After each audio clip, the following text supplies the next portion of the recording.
mister. I knew you'd be back to talk with old Leo here. Yes, I did. Yes, I did. It's like Lady Larice said when she opened a bathhouse in the basement of my apartment building.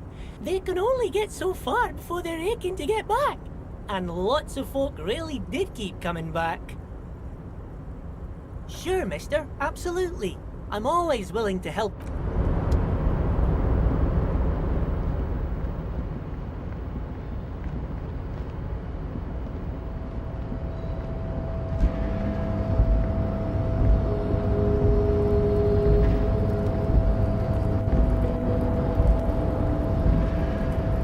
You're back before the cargo container.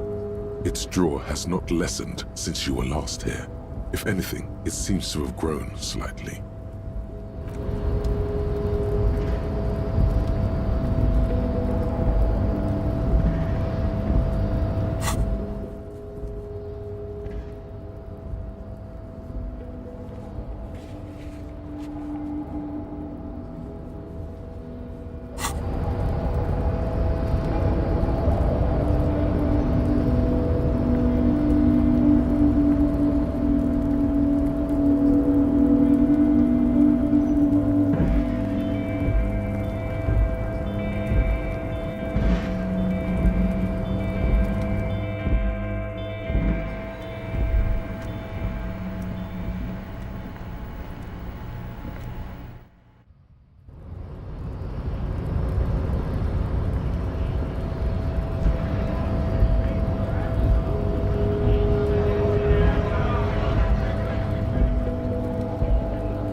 You're back. Good. What can I help you with? More lessons in basic reality? My favorite part of the day. Go ahead, ask me anything. Glad to have been of assistance.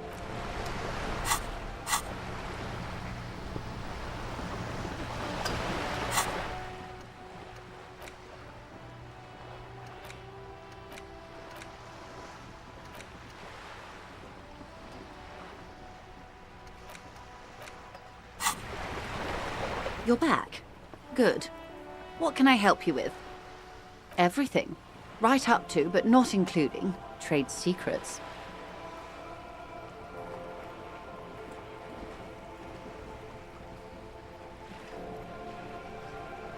First, you'd have to repeal the Emergencies Act of Trade in Elements. That gives me the right to silence.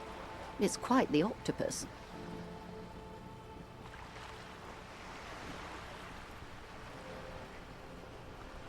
Good luck is only kept in place by the vested interests of half the civilized world, including your own. What the ma'am means is that the Emergencies Act and the RCM both get their authority from the coalition government. You'd be shooting yourself in the foot, in other words. But I am derailing us. You wanted to know about the strike. I believe the official title is Senior Labor Negotiator. In practice, I'm a grocery clerk. I relay the union's demands to Wild Pines and return with Wild Pines' counteroffer. And how are the talks going? They're not.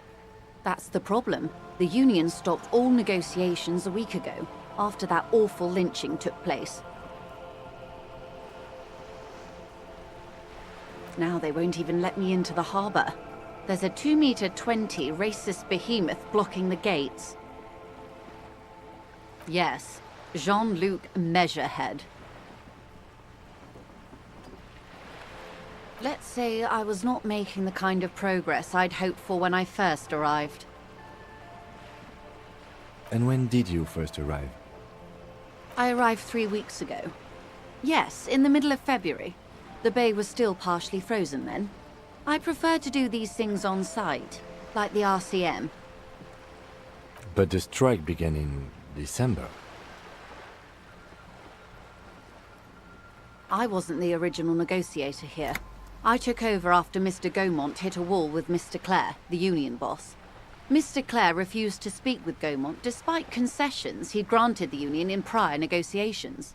This isn't the first time the union has gone on strike. Heavens no. There have been 2 prior strikes. Both times the union won significant concessions, including overtime pay and a medical plan.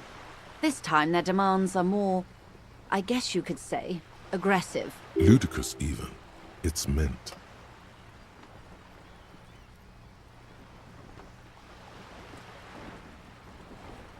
There are leaflets everywhere, and banners. What did they say again? Oh yes, every worker, a member of the board. Most of the workers probably don't know what that means.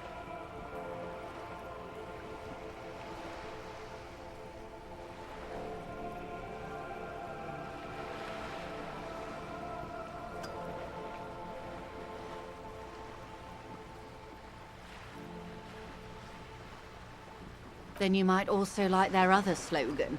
Demand democracy.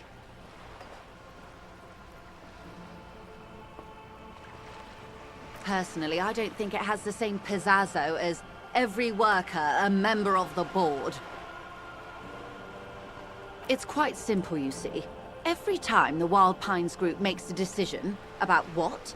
About anything really, it needs the signature of each of the 2,200 workers in its Martinez terminal. Just so you understand, this is but one of 22 terminals owned by Wild Pines. Essentially, not only are they kings of the company, they are also kings of the 72,000 employees of Wild Pines Group.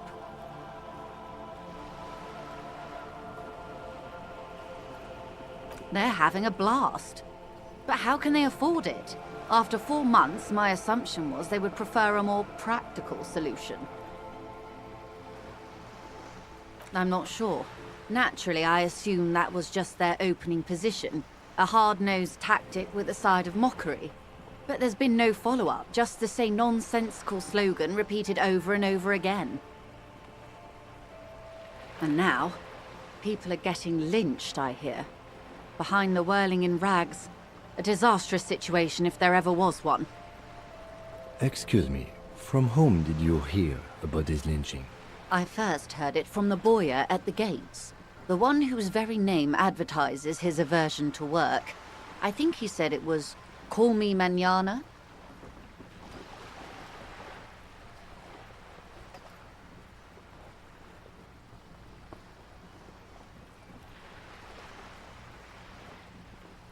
The scabs?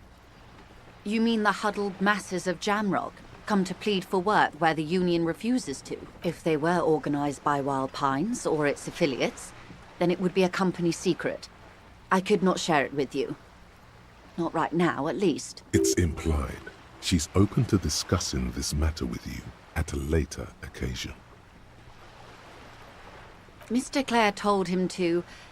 how did he put it? Fuck off, midget. Gaumont is short of stature, you see.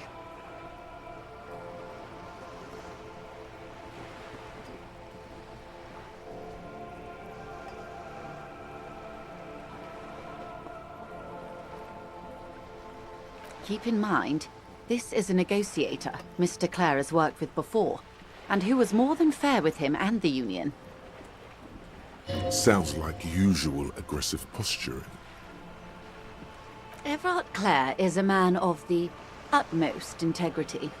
If you can say one thing about him, it's that he always puts the interests of the workers first. Of course not. Everard is fantastically corrupt. I imagine he has a thick, viscous goo where you and I have blood.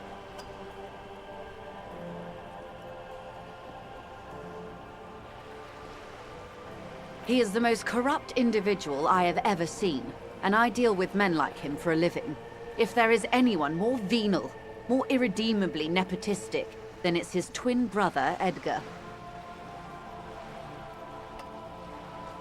Yes, Edgar looks exactly like his brother, except for that lazy eye. He also talks exactly like Everard does, and when one's term as foreman is up, the other takes over.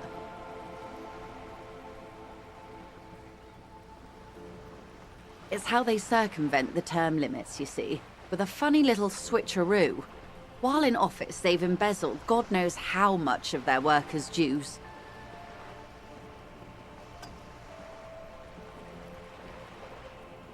The Débardeurs Union was once a perfectly normal institution. 20 years ago, anyway. It must not have been easy to establish under the Emergency Act, but they did it. I can respect that. Organized labor at its best, as they say. Then something happened in the local chapter elections. The brothers Clare came and transformed it into a... how do you say? A mob. The Débardeurs are a crime syndicate. Sad as it may be, we are forced to cooperate with them. Refreshingly honest, officer. The company has tried appeasing in the past, but I'm afraid our concessions have only emboldened Everard and his brother. And your opinion, Detective, if I may ask? I'm a curious and talkative person, you see. Would you say the Débardeurs Union is...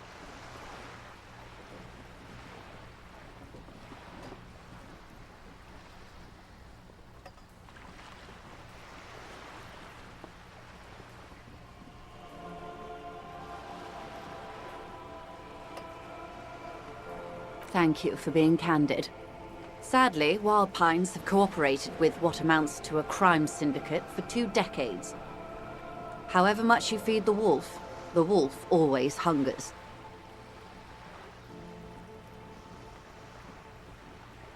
I'm glad you asked. There was a woman, the previous forewoman of the Union. She disappeared. Disappeared? Yes. On the last day of the local chapter elections, her daughter phoned in and said she wasn't running anymore, or coming to work. Ever. End of story. Downright haunting, if you ask me. The Wild Pines suspected foul play, but what could they do? It was a union matter.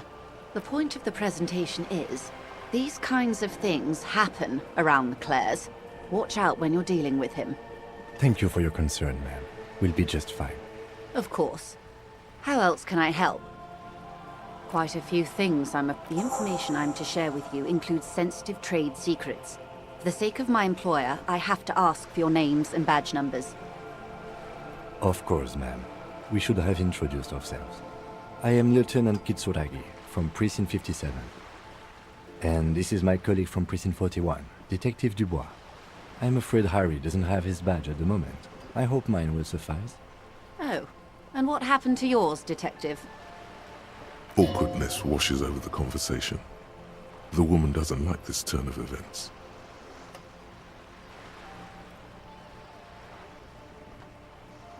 I see. So, are you saying you lost your badge during the course of this episode?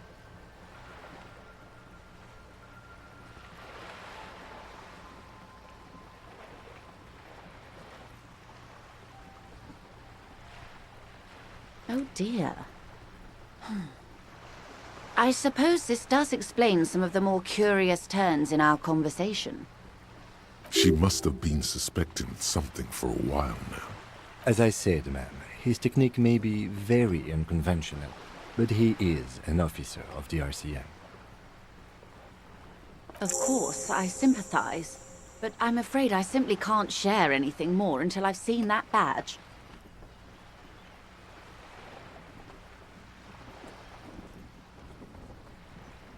Hang on. She's a professional negotiator. She should be open to some sort of mutually beneficial arrangement.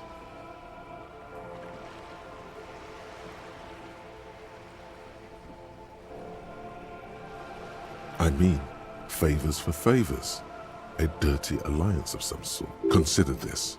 Perhaps she has been planning it all along. That you convince yourself into colluding with her. Easy. Just offer her a favor. Like I said, nice and dirty. I will be frank with you. If I'm going to break protocol, I need to be able to justify it to my superiors. They're going to want to see something very tangible. You're in, but expect her to drive a hard bargain. Reports from inside Terminal B suggest it's a hub for the local drug trade. This is an open secret in Martinez. The Union controls the terminal, so it goes to reason. The company has tried looking into this matter before, to no avail. Perhaps someone with your authority and resources might turn over the right stones. Or you can recover your badge. Though if I may be blunt with you, it sounds like that may be a lost cause. Detective, a word in private before we continue. It's clear you like the hard stuff, Brota.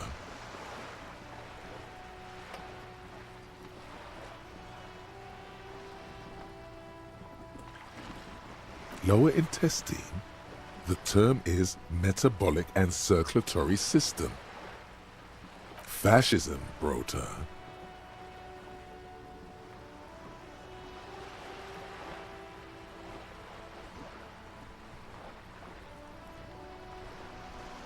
Many things, but it's mostly about trusting your gut.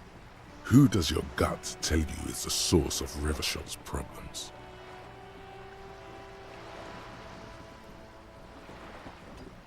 Quit stalling, Bruta. We're talking about the weakest, worst, most insane thing. The weak link.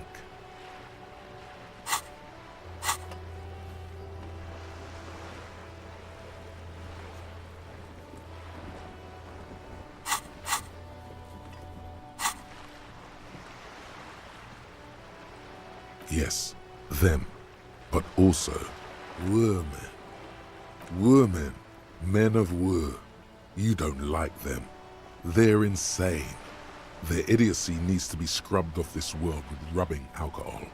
Woo men need to go back to the fucking kitchen. That's what fascism boils down to. The rest is also important. But the main thing is that woo men need to know their place.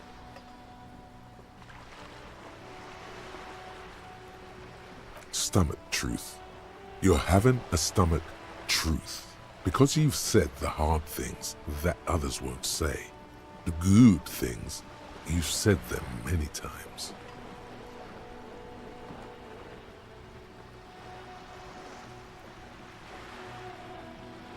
Okay, yes, let's call it that. Good thinking. That sounds much better. Traditionalism. You like the sound of that. You're going to keep your vooz, right? Keep your vooz, Brota.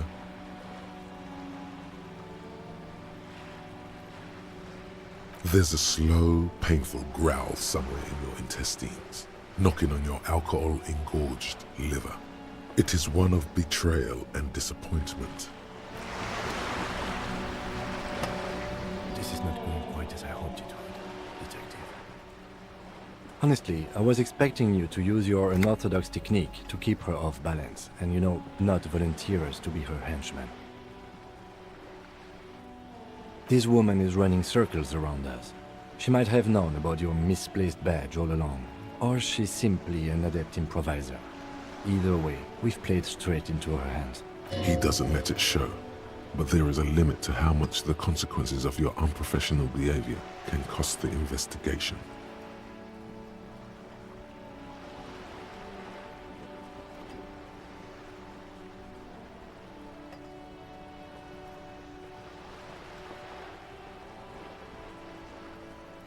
Oh, that would be fantastic, but do we have the time?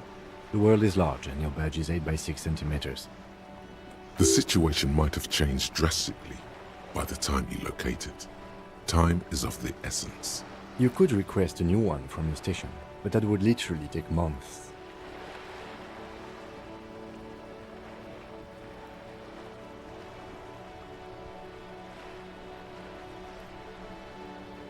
I'm sure you will, Detective. No. If there is reasonable suspicion, we must investigate. Otherwise, she could claim we are siding with the Union, or that we are on their take. We'd never hear the end of it. What I propose is, we ask her, then we investigate, briefly. but do not share the outcome of this investigation with her. We tell her it's done and demand for her information on the lynching. Yes. Knowing this does not really change our position, however.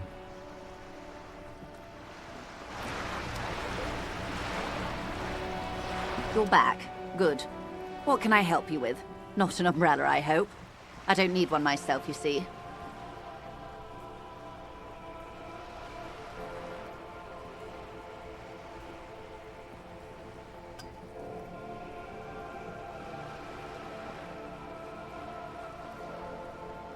Very rugged.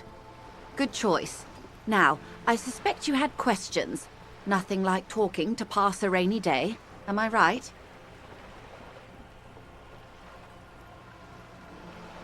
You have? And how did you like Mr. Clare?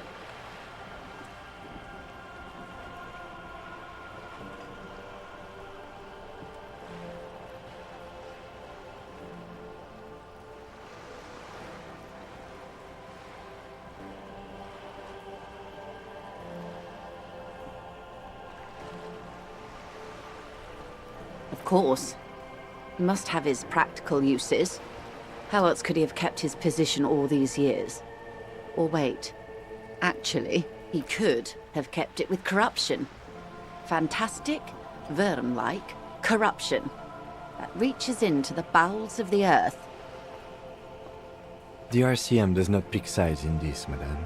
I hope it doesn't come off any other way. Of course. And I don't expect you to share anything he told you with me. I'm not a corrupt worm myself. However, if you felt like discussing something, how could I stop you? Are we not human? Are we not curious to hear another person's take? It's only natural. We would only be gossiping. Intellectually speaking, it would be quite interesting to hear what she has to say about these things. Yes, your disgusting necktie agrees completely. Let's gossip.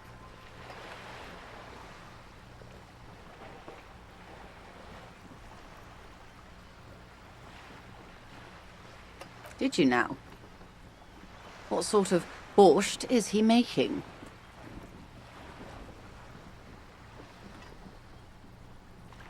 The strike brew. That's a classic. And by turn up the heat, I presume you mean put more alcohol in it? Why, if I may ask? Why make them more drunk? Aren't they corked enough already? Yes, detective. What were you hoping to accomplish with this strange thing?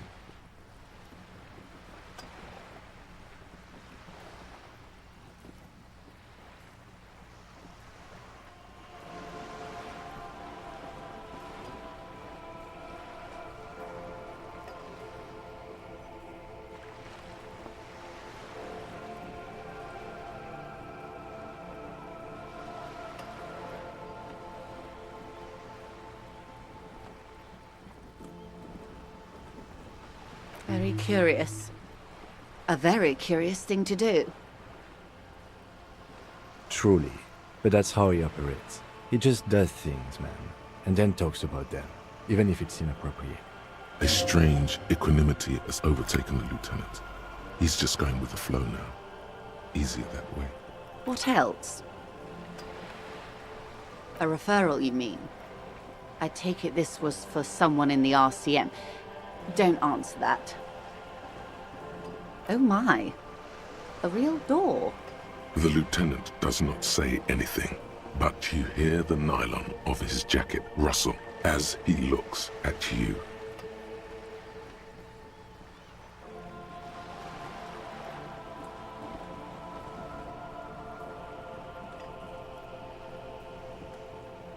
That's good to hear, Detective. Police work is rarely pretty, but it sounds like you did what you had to do.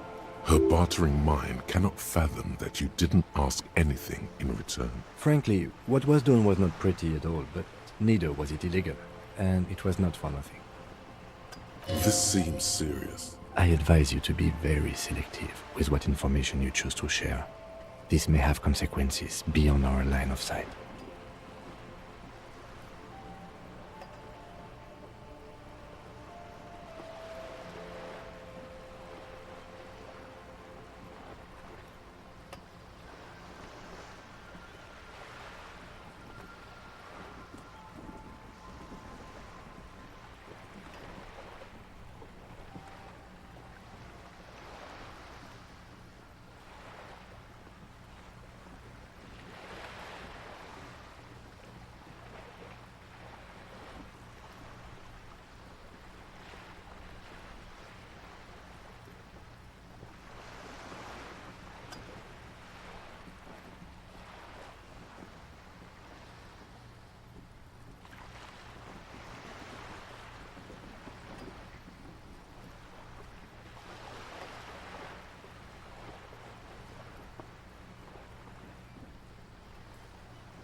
The company did not send mercenaries after the Union. I told you in great detail about the mistakes my side made. And of course, I accept them completely. I just hope you don't share Everart's view on things. After all, as he said, one's dead now. The Pines certainly hasn't killed any of theirs. Let's keep it that way, she means to add, but then doesn't. Look who's defensive suddenly.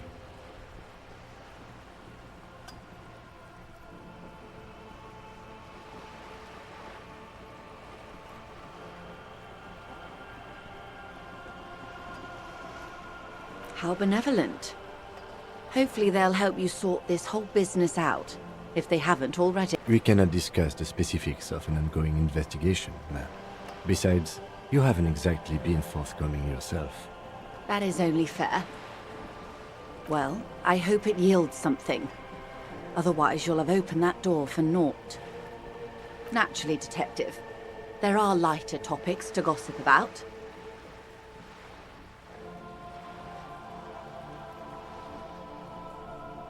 Of course, Detective. Until then, is there anything I can help you with? It's quite straightforward. Someone is using Terminal B to smuggle raw ingredients from the Samaran Isla into Revachol with the Union's blessing. Wild Pines has suspected it for years. Ingredients for what, ma'am? Meth and dextroamphetamine, GBL, and various synthetic psychedelics. Honestly, it might be quicker to say what you can't make from the stuff.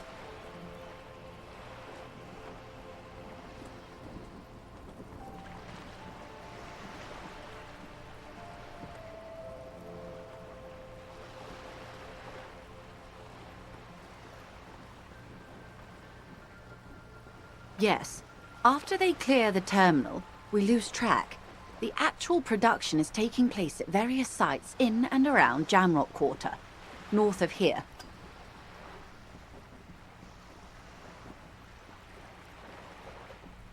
Wild Pine seems to be well apprised of the local drug trade, ma'am. Do you mean to say the Union also produces the product? Sells drugs, I mean?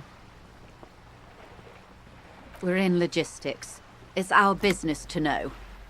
And no. As far as the company knows, the Union does not produce it. They transport the ingredients for a cut.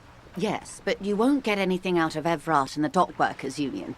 Still, every chain has its weak link. The handoff. The motor lorries at the roundabout.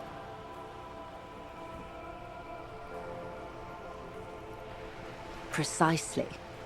Someone needs to move the ingredients from the harbour into the city. Once they reach Jamrock, they're distributed to a network of local manufacturers well beyond our grasp. But in transit, they're vulnerable. How convenient that they're stranded like beached whales at that roundabout. Perhaps you've noticed that a number of lorries are tangled in a traffic jam at the roundabout just now.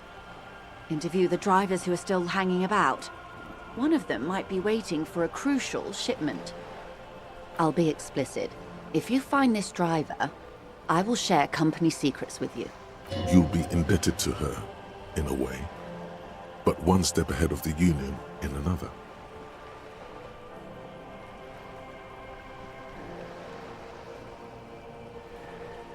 We did. On more than one occasion. Apparently, there's some sort of inter-precinct disagreement about whose jurisdiction this area falls under. We know the company has launched its own probe into the Union's alleged involvement. We also know it's come up empty. It's not just the RCM. No one's been able to find any hard evidence. Well, here's your chance, officers. No. We asked East Motor Track to raise the drawbridge. The road company is a partner of one of our subsidiaries. However, this is a limited time opportunity. Once the complaint has been processed by the Trade Committee, they'll have no choice but to lower the drawbridge, and the operation will continue. Thousands of litres of raw ingredients will pour onto the streets of Revachol. Not the east across the river, but the west. The vulnerable, the weary. Well, at least this solves one mystery. What is that, Lieutenant? Why I had to call East Motor Tract and beg them to open a drawbridge for me. I'd wondered since I first drove in, on my motor carriage. I am sorry for the inconvenience, Lieutenant Kisaragi, but we need them trapped here. This is a unique opportunity. I'm sure you understand.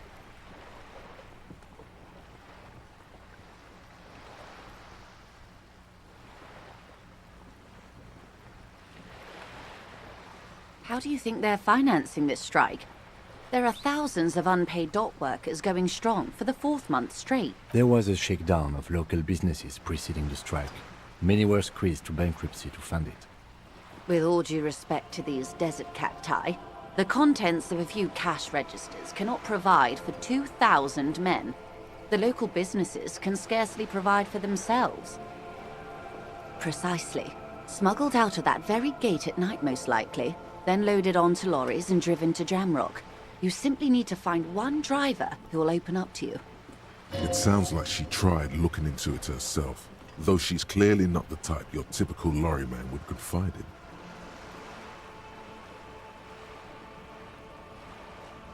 Yes?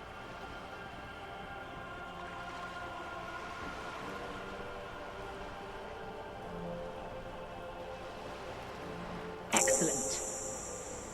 According to my reports, there are at least 3 lorry drivers lingering near the roundabout. Hopefully one of them will know something. It may come to nothing, or it may just blow the case wide open. I can keep the drawbridge up for a few more days at least. You should have the time you need.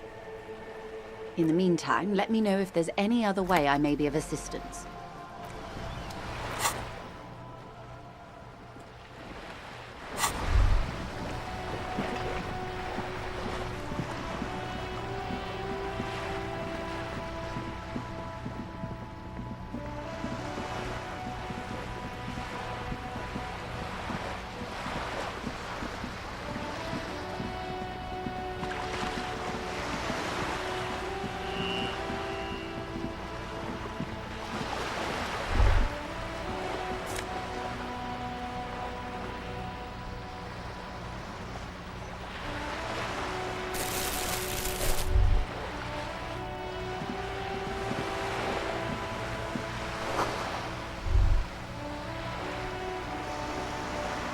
This coin-operated viewer is facing southwest. Its coin slot is full of fossilized bubblegum, rendering the machine permanently inaccessible.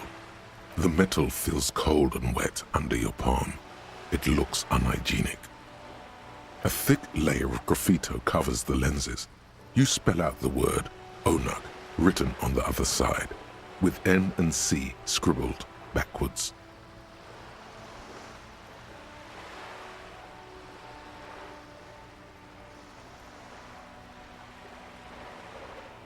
That's Kuno on the lens. Under the graffito, a sea of blues and greys appear. Behind the water lies a coast studded with concrete and reeds. On it, a church on stilts, lanky weather-worn wooden planks, an X-shaped cross topping its tower.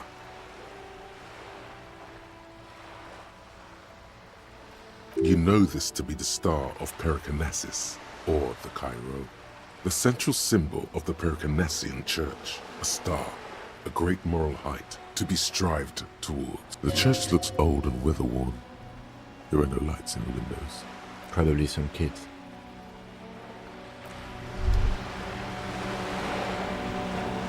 This coin-operated viewer is facing south. The instruction manual says to insert 20. Why place a tourist attraction in the middle of such poverty? There was a revitalization project in '49. A design studio tried restoring Martinez to its pre-war glory. It didn't stick. They got as far as the street lamps and that statue on the intersection before something went sour. I suspect it was Evrard's class doing. He muscled them out. It's how it usually goes around here. That's odd. I could swear you were a police officer.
whining about your back every time you bring out the measuring tape. René, you're a man with a fork in a world of soup. Please, let's just try to enjoy the game, alright? I'm trying to, but you keep breaking my concentration.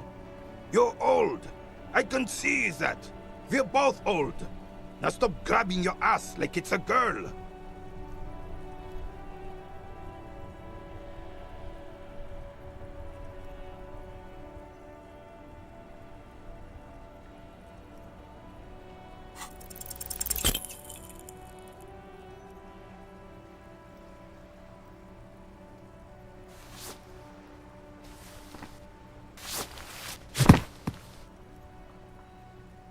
This felt wrong. Wrong like touching your sister's breast. You threw your sister's breast. Mon Dieu! Good job, officer. That was an excellent throw.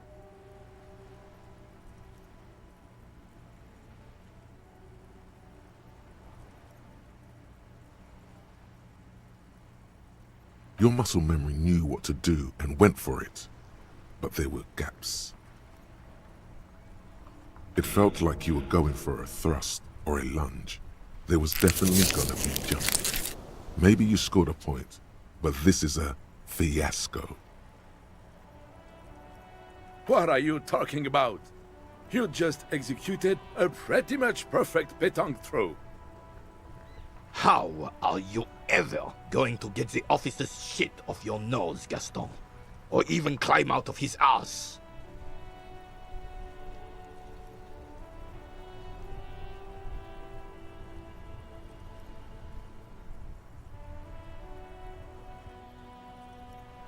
Right. Was the demonstration it? Or do you still need something from us, officer? Yes, officer. What do we need from this gentleman?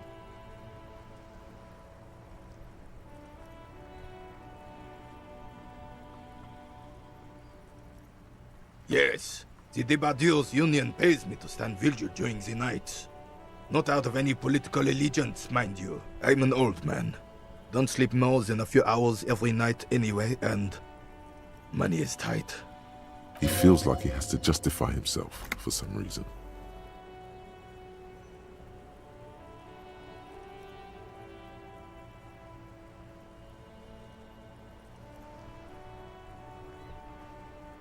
She is nobody. This is none of your concern, and I refuse to discuss my private affairs with the RCM. The lady is Jeanne-Marie Beaulieu, and she sure as hell wasn't a nobody. Yes, it does. Unfortunately, I wasn't working that night. Been on a 2-week leave since last Monday. No one. The bus has been unmanned since last Monday. There's no other guard. It's just me. No one has been guarding the container yard since last Monday. Yes. It's not actually an issue. I mean... Look, officer. The container yard doesn't actually need a guardsman. Never had one before René. Monsieur Claire had that booth built specially for him. It's mostly decorative. The possibility of someone being in there is enough to discourage any ill-minded individuals. Evrard created this job for René because he knows the Royal Carabiniers' pension of honor and PTSD isn't something a man can live off. A decorated Kingsman collecting tear reflects bad on the whole neighborhood. His words.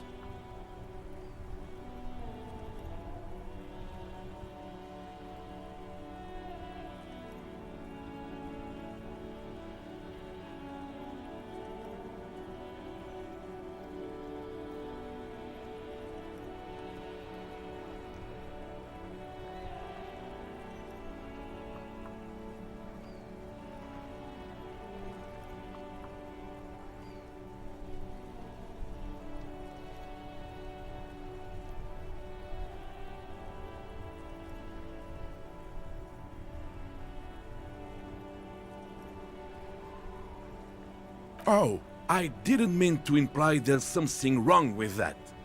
I do it too. Everyone does it. It's an excellent side thing. Yes, yes, yes. Can we conclude the topic of my guard boost now? He is not going to become an entrepreneur. Yes, yes. Like I said, it would be up anyway, so might as well keep an eye out. It keeps my senses sharp.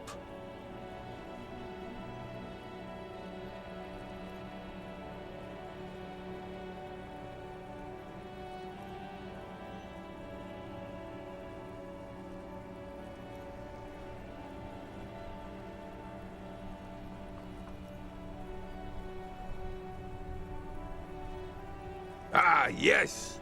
King Philip III, on his steed. Oh, absolutely. At the mercy of a cocaine-snorting tyrant who emptied the treasury so he could sleep on a bed of gold. A superpower, feared and respected. A testament to what this country can be under the leadership of a true king. Someone who knows how to rule.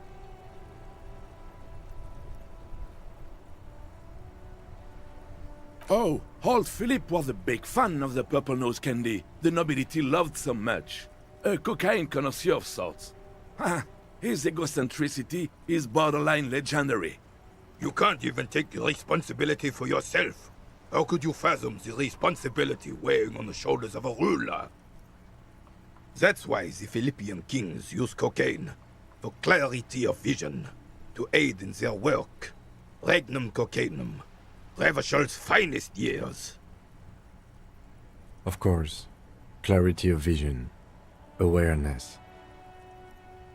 Philip III was even brought into this world with the help of cocaine. The court medic administered a dose to his mother when she was in labor, and it is well known that with the help of cocaine, only the purest, of course, he was able to connect with higher realms. Higher realms. Of course. It all makes sense.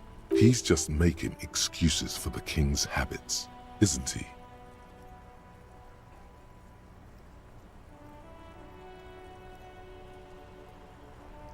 It's really not. Please, do spare us the cocaine fairy tales. Yes, indeed. We're not here to investigate the drug trade of centuries past.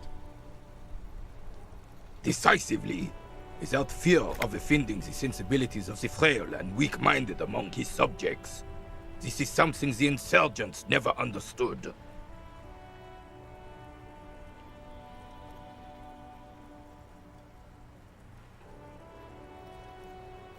Elysium is only as strong as its leader.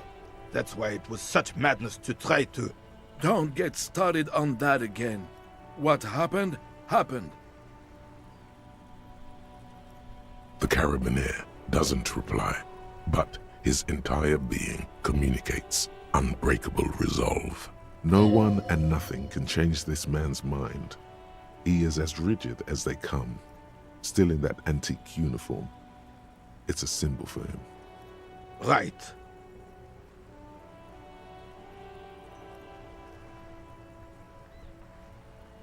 Yes. The terrain here provides an interesting variety to a familiar game.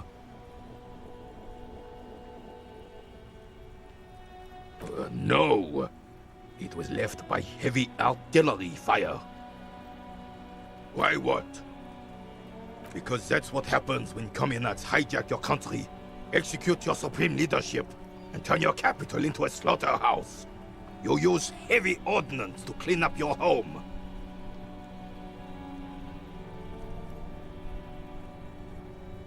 Sadly, no. It was the foreigners who brought them to their knees. We fought valiantly. Too valiantly. So valiantly we got licked. Should have fought dirty, like they did with their suicide sex cult propaganda and mad anarchist women strapped to shrapnel bombs. We didn't though, and we lacked caliber. God bless him, but the suzerain's cannons simply weren't big enough. It was probably a bit more complicated than that.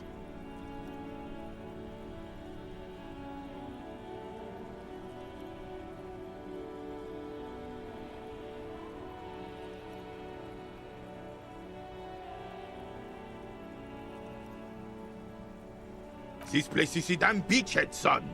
They had to soften the commies up first. Yes, the military coordinated amphibious landing to take back Revachol.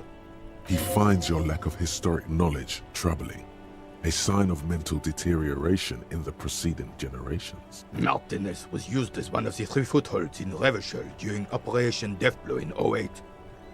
The other 2 are off in Stella Maris and the Delta.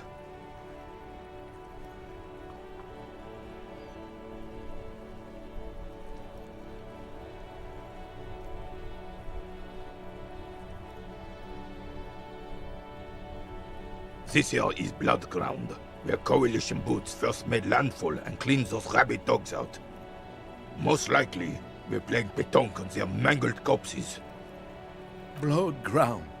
You got old René going there. Like he isn't hungry enough already.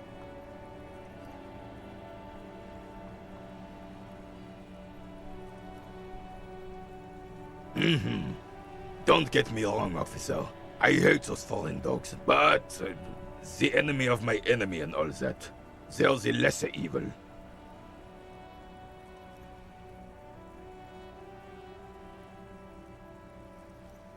Yes, damn it. I know. They laid the fire of hell on the city before they stormed it. And it worked, too. The rest of the city got cleaned up, but Martinez they keep as a monument. And now the Union Socialists are practically running the place.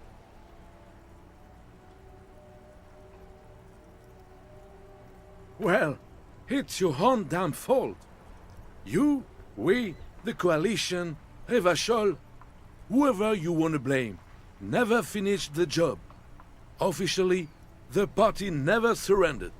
Of course they still hold influence.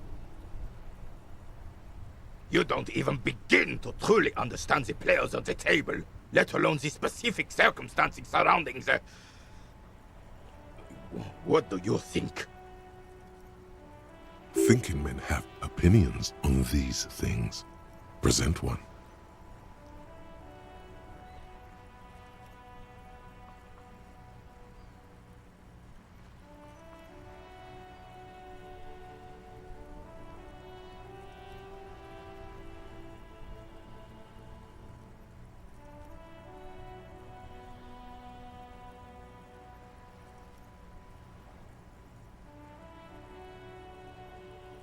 Preposterous!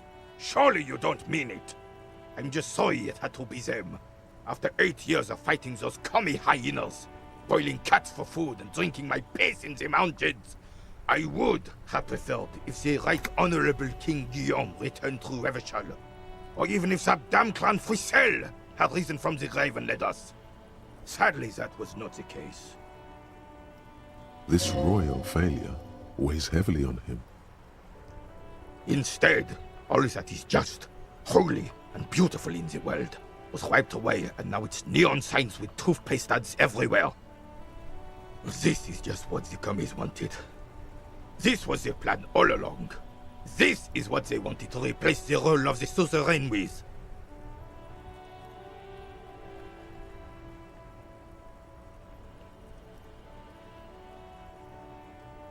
It doesn't.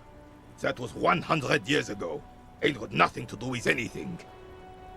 A true king in both blood and mind led Revachol before Frisel. He would have been better, but the damn commies drove him into exile. Some manner of self-deceit is present in his thinking. Sounds like this Guillaume abandoned him, and he doesn't want to admit it. Damn Frisel. He was the king we couldn't protect. The Carabineers failed him, and the crown. He died in the hands of the Hyperlay, in a very public execution. The suzerain is the king! Has everyone forgotten already? They've forgotten already. Soon, they will forget everything. Him too. Then he chooses anger over melancholy. It's no use talking to you. You were still in Daddy's balls when it happened. When we took our last stand against the filth and rode the cavalry straight into gunfire.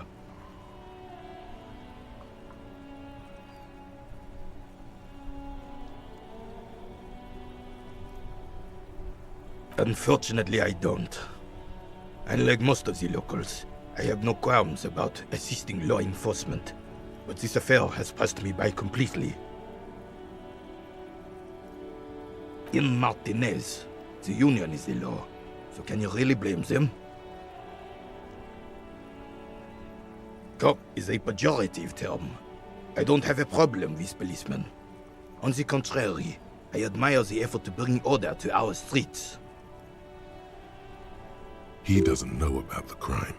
Your time is better spent discussing politics. I'm confident they are indispensable in regard to all the paperwork and other administrative duties.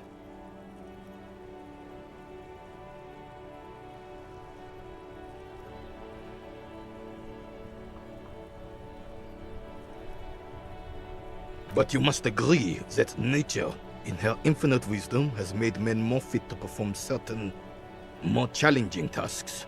Don't you, officer? Really, officer. Match an average woman against an average man in a dark alley and see who comes out on top. Gender equality is a very noble, very modern idea. But in real life, primal roles prevail. But I do not wish to discuss this matter further.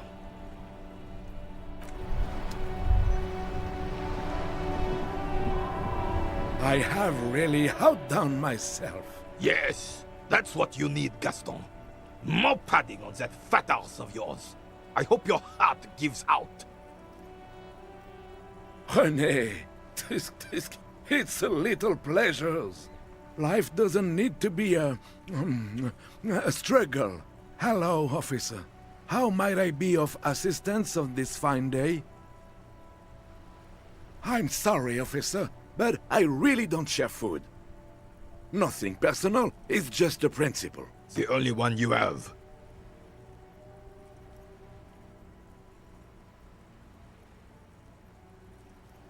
Believe me, officer, I wish I could help you, but I need this sandwich to keep my blood sugar stable. In my age, you need to pay attention to these things. Fuck off! It's mine! Sorry, officer. I'm sorry. I didn't mean it in a bad way. But the sandwich is mine. I'm not gonna share it. When the dissidents come to rape our country, he hides. But try to get a bite of his dear sandwich and he gets claws? You're a special kind of vermin, Gaston.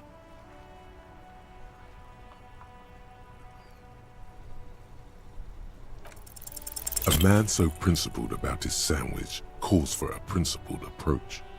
Time to get political. This right here is political.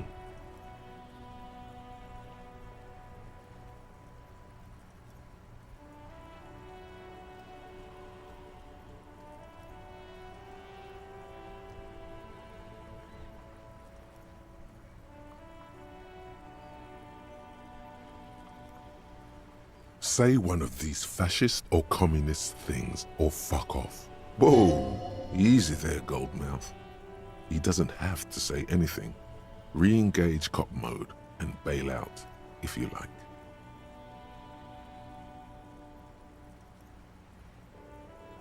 All right.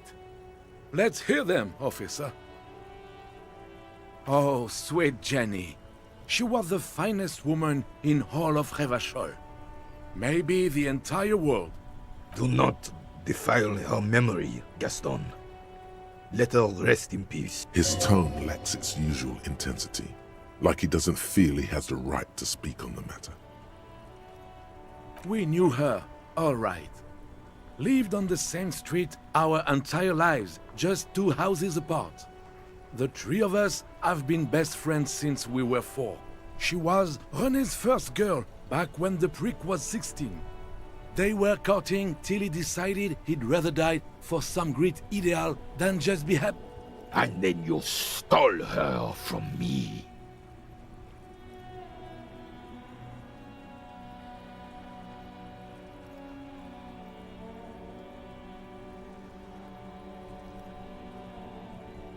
Well, technically, you stole her from me, because we'd been pretty close ever since you two had that falling out over the ink you spilled over her pretty yellow dress. We were just boys then. This was different. You... No point starting this all over again. For the 1000th and the first time. Especially when we have company. Officer. She died of pneumonia 2 winters ago. It was a quiet passage, peaceful. René and I were both by her bedside when she... Died. No use sugarcoating it. Won't bring her back. departed.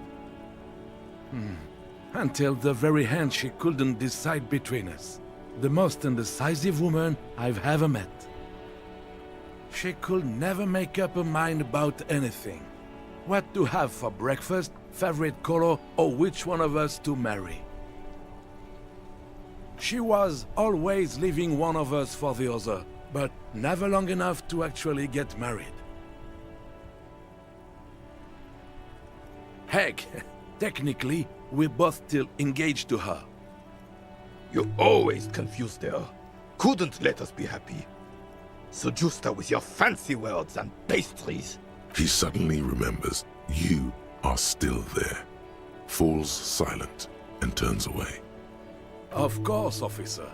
Memories are all we have left.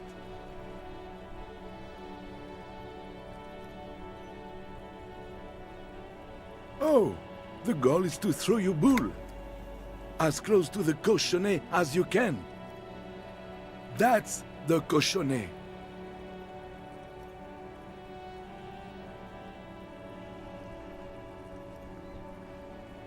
Well, first, you draw a circle about a half a meter in diameter. We made ours out of rope. Then, the order of play is determined by a coin toss. You win it. You get to throw the cochonnet. Then, the players aim to throw their bulls as close to the cochonnet as possible.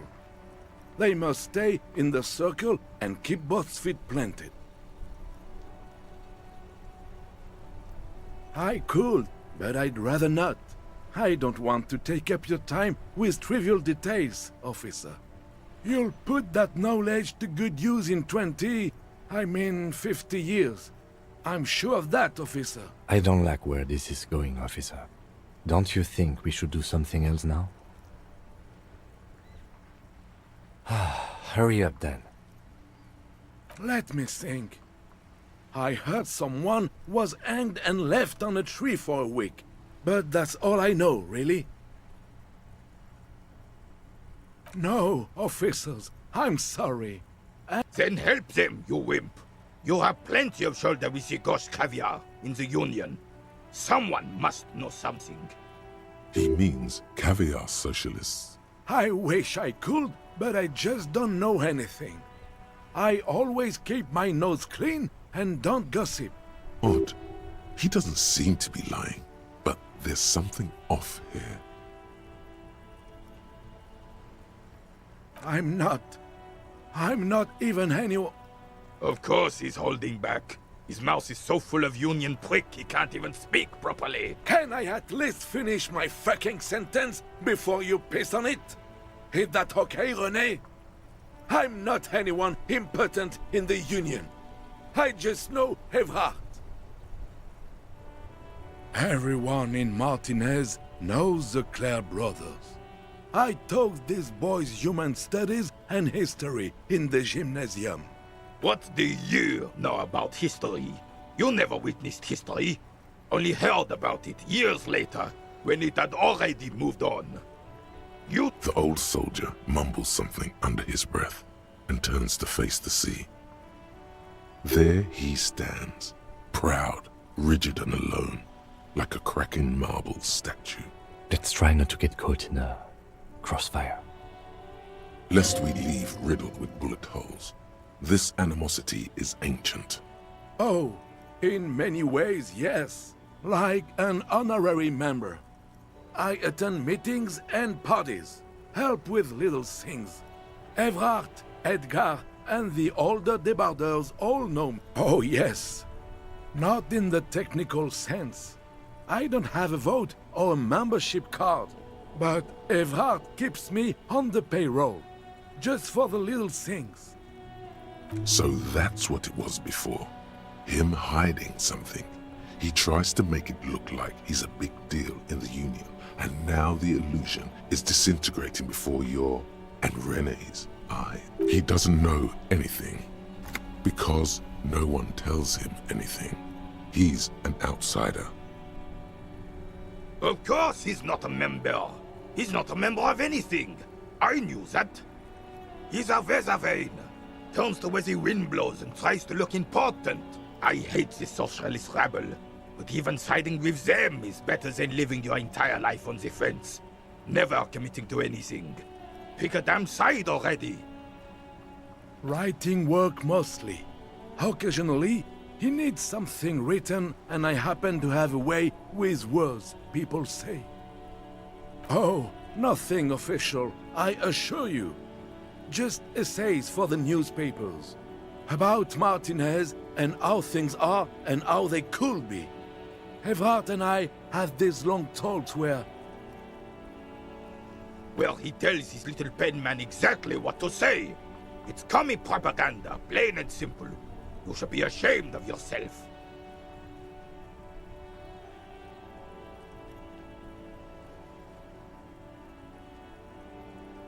That's just the way things work around here. No, I don't even consider myself a regular socialist. Politics is not really something I involve myself in, officer.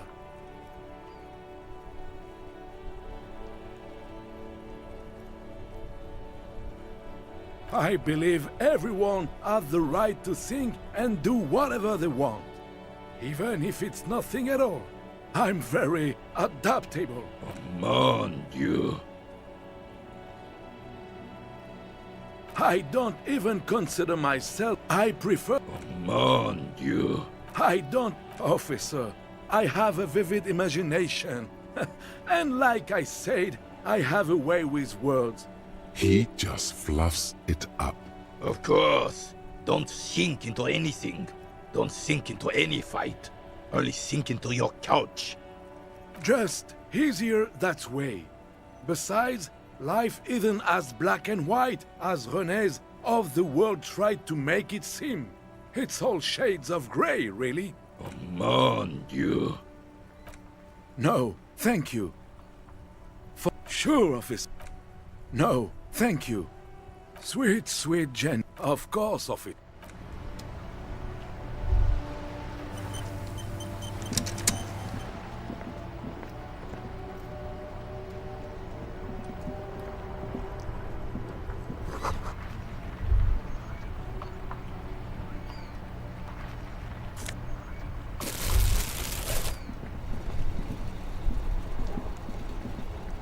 The dented yellow mailbox greets you with its graffiti, but the documents inside the envelope still lack the required... It's not going to be that easy.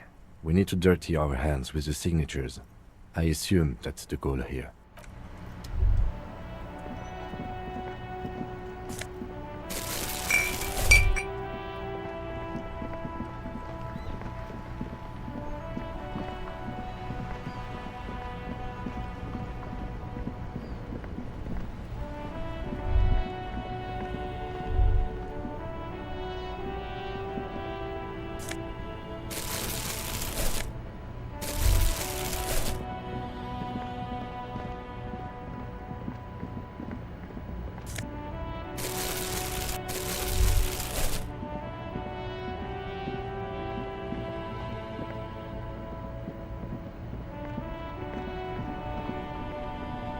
You see a Happy shop, everything's good. You're very... Oh, you like premium... Don't be distracted by the flattery and funny man act.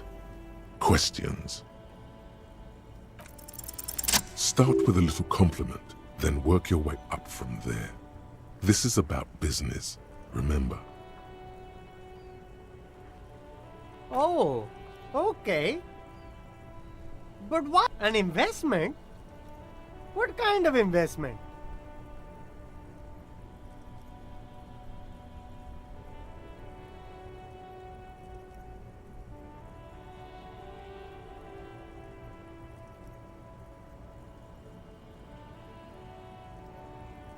I guess it can't be any riskier than speculating in exotic derivatives.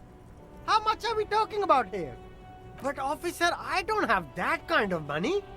There's got to be a more modest investment. 10 real is a bargain for that kind of investment. You got it, my man.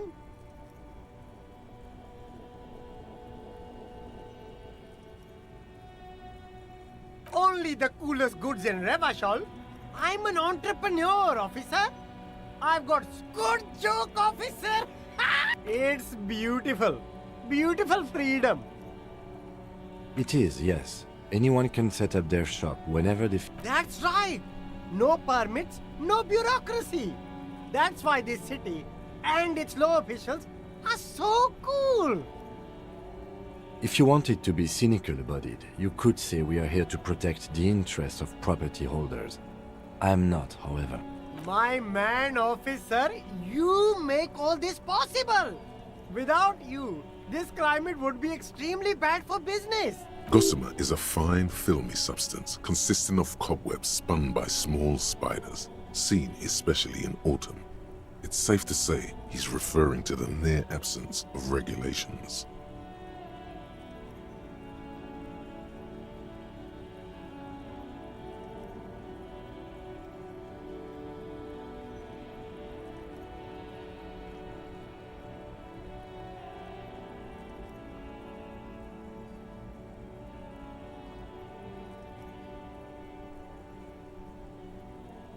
Yeah, that's the main thing about you. Freedom is great. It's what lets independent entrepreneurs like me sell quality goods at competitive prices. No need for discounts at ceilings, officer. Everything's already on sale. Anything you... But did he first mark them up 100%, just so that he could put them on sale? My man, you know how the game is played. You and me, we should work together. What do you think? Shake things up?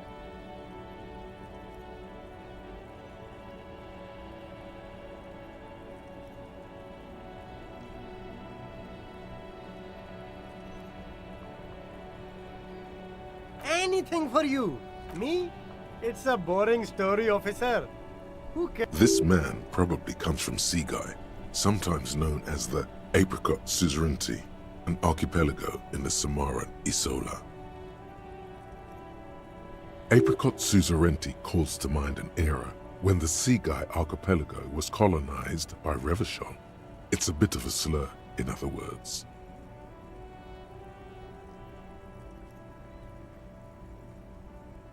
Very cool. I admire your awareness of our intertwined histories. It's super nice of you to apologize for colonialism. But the Apricot Suzerainty is a shithole. That's why I left.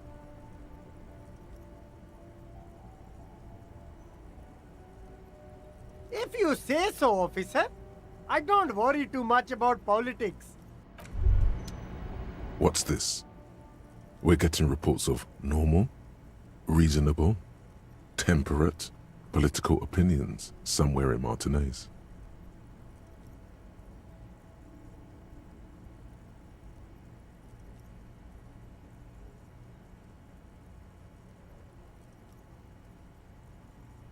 Of course, a radical centrist. In these bright and loud times where 1,000 frequencies drown one another out, sober thinking is a radical act. It's time to become a citizen of the kingdom of conscience.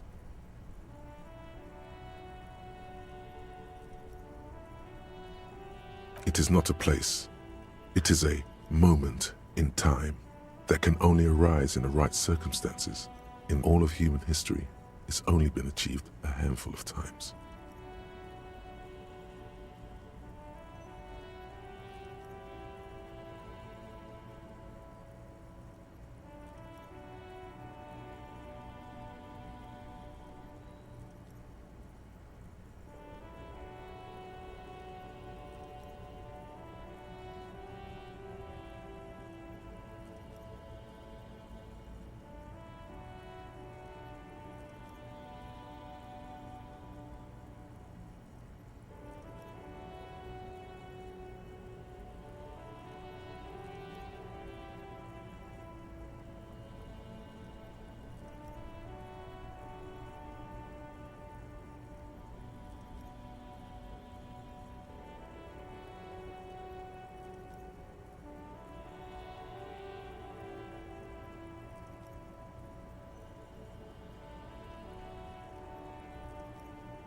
incrementally.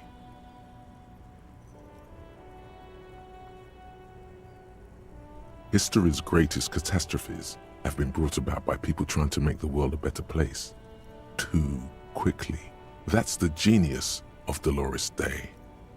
She recognized that progress is meaningless if its gains are lost because of instability. Real, lasting change can only come about gradually, increment by increment.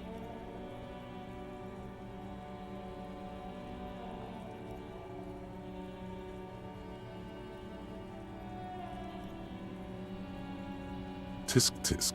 Just because you live in the present doesn't mean you have the right to place your needs above the needs of the future. You may never live to see the kingdom of conscience. Your children may not. Even your grandchildren might not. But that's no excuse not to keep working. What rationality? What benevolence? Do you believe the status quo is preferable to chaos and bloodshed?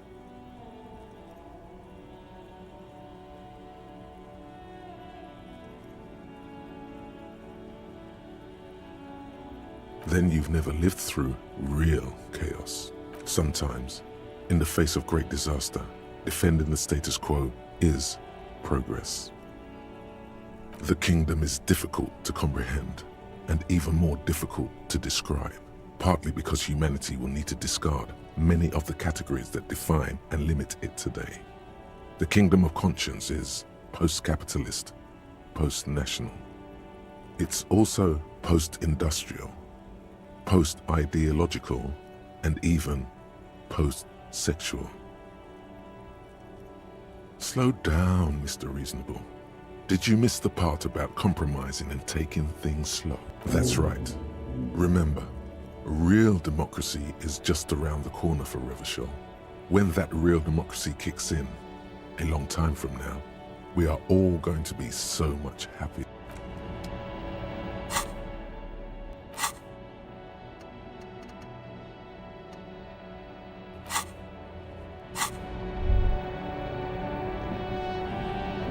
You keep coming back. That's good, officer. Keep browsing. The speakers below are banged up and worthless. The sneakers triumph over them. They're the star of the show here.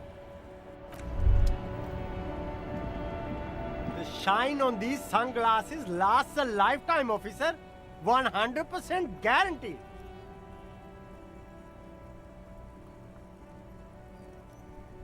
Sporty and...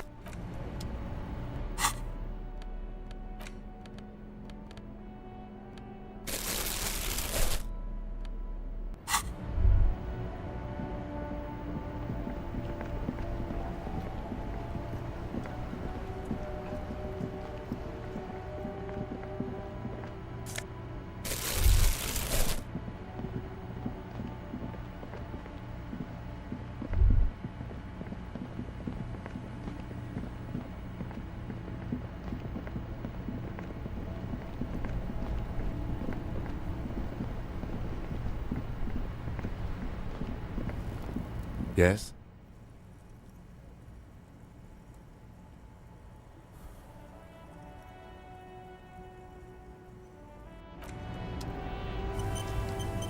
Yes?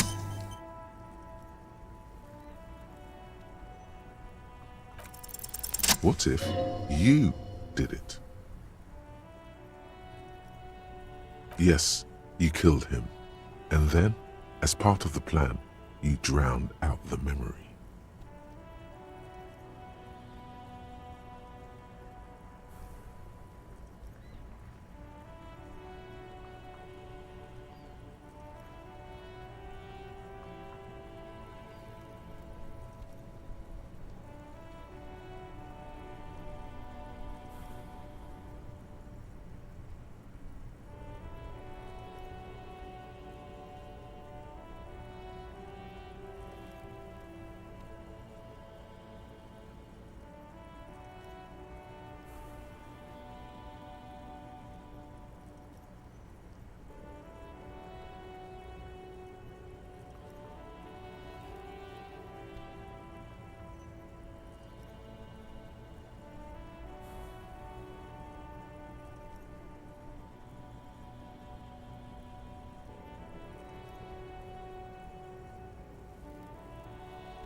Maybe this is why your chest feels so hollow. You did an awful thing, and you can't even bring yourself to acknowledge it. And what has led you to this conclusion? That is a common side effect of overindulgence. It will pass. Besides, I doubt you could have taken down a hardened mercenary single-handedly. Don't take it personally. It's just that security guards kept on by large corporations tend to be better trained and better armed than officers of the RCM. I find that highly unlikely. It's not unusual for detectives to feel complicit in a crime until the perpetrator is apprehended, especially when the investigation is dragging. So let's get back to it, shall we?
Still here.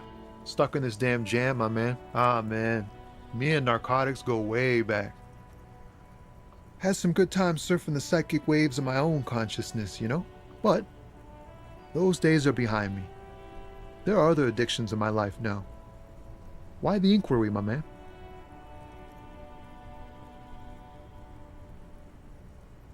Hey, man, that's serious criminal talk. Are you trying to pull some sort of an entrapment thing on me? Entrapment is a practice whereby an officer of the law induces a person to commit a criminal offense that the person would have otherwise been unlikely to commit, usually through some trickery, persuasion, or fraud.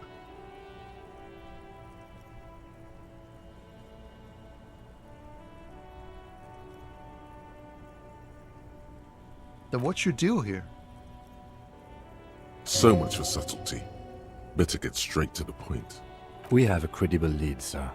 Someone on this roundabout is waiting for a bulk shipment from the harbor to load it on their lorry and drive it to Jamrock. Not me, man. No way. I don't need any trouble. Shit's bad enough anyway. This jam's got folks up in arms, and I'm afraid it's headed toward a conflagration. Look, man, I try to stay away from the criminal underbelly of Revachol. I'm a guest here. You really need to find another man to probe with those questions. We wouldn't say he's lying, sire. It's not a lie. It's something else. Impossible to say what at this point, but there's something in him. Some trepidation.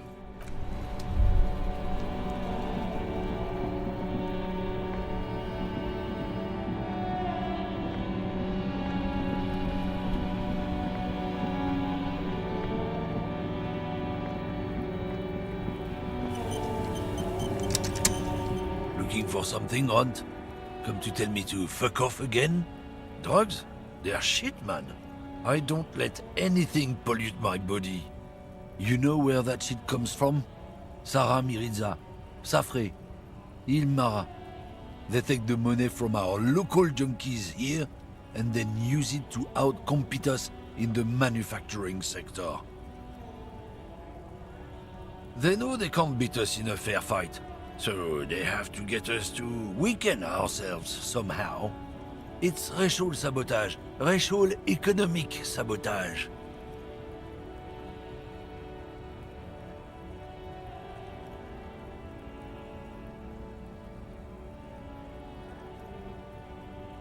Oh, I don't go for that foreign piss.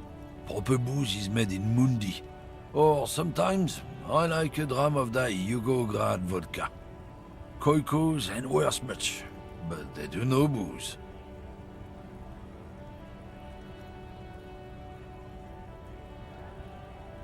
Not in, not out. I'll never betray the purity of my tribe. So you're telling us that you don't know anything about drug smuggling through Terminal B? I don't know shit. And if I did, I wouldn't tell you. What do you think? I can't leave the lorry unguarded. Stuff's been getting looted lately. It's those little kips sneaking around at night. If they touch my stuff, the bosses will be on my ass like ass cancer. Yeah, I knew that guy. He was an honest driver who loved this country. We were having a good debate about genetics at the Wheeling in Rags when some kip boys smashed his lock and took damn near everything. Lost his fucking job over it. Since he left, I haven't had anyone to talk to.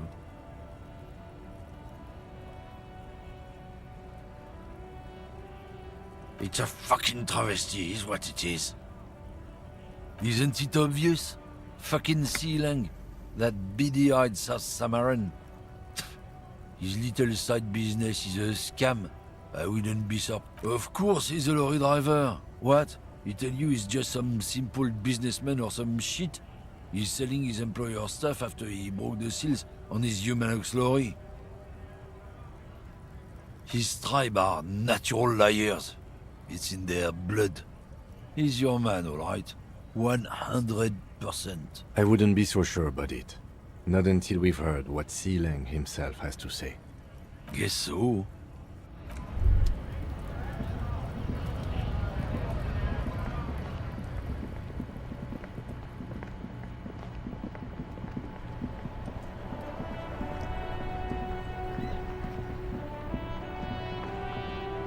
Still here, stuck in this.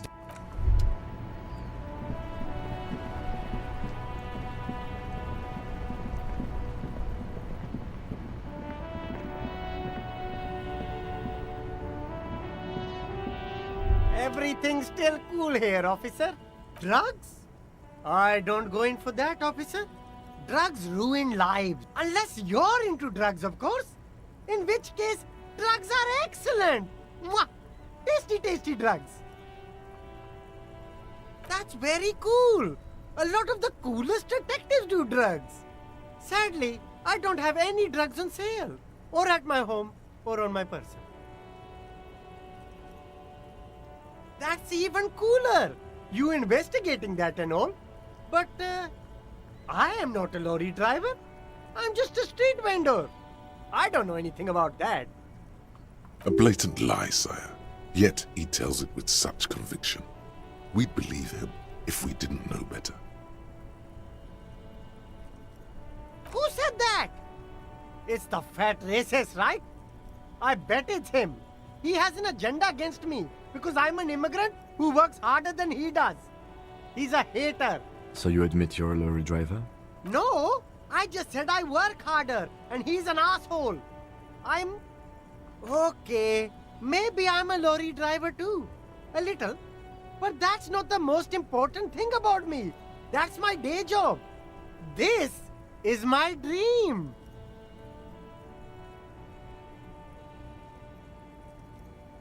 No, I just forgot.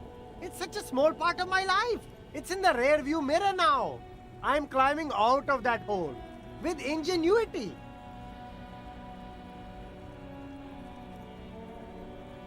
Nothing. I told you. I'm not a dumb guy. I don't get involved with that crowd. And what crowd is that? Crowd, you know, the drug crowd. No, he wasn't talking about an abstract crowd. It was that crowd.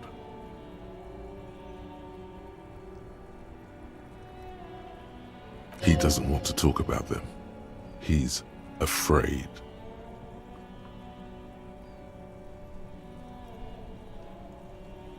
Look, there's bad people doing bad things here. That's all I know. Please don't get me into this mess. I've spent 15 years working my way up. Here we go. There's a tiny bit of truth on the table. Zoom in on it.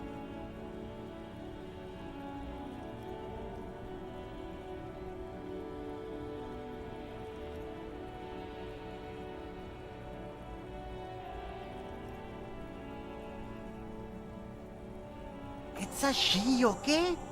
The other drivers call her the lady driver. You're better off staying away from her.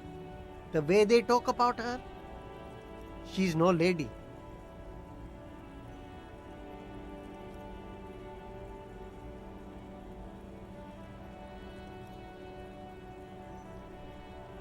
All of them. I don't know. Who exactly is talking about this lady driver of yours? The racist or the other one with the tattoos? All of them. Even the ones who've left. I don't hang out with them. I don't know. Maybe. If she is, I haven't gone near her. I don't get involved. It could be. She was strange. He's not ruling her out. All right.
The woman still has her eyes fixed on the photograph in her hands, in the background.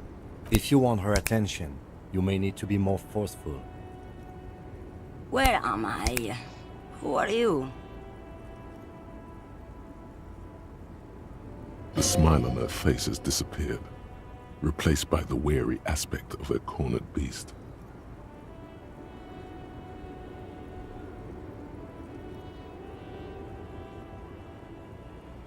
Never mind.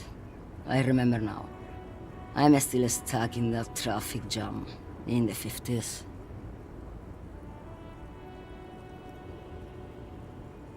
The men have small jaws and everything is made out of plastic.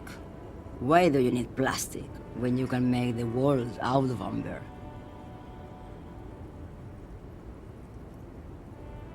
Back in Mecca, during the time of the revolution, the side walls and cafes are filled with young people.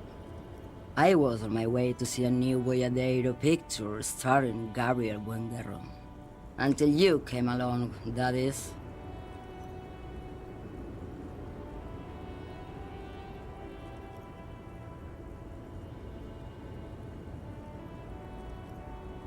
I wasn't dreaming.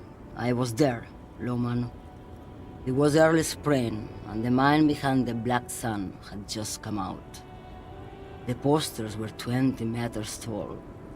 Everything was golden. While you people were tearing each other apart over your petty little revolution.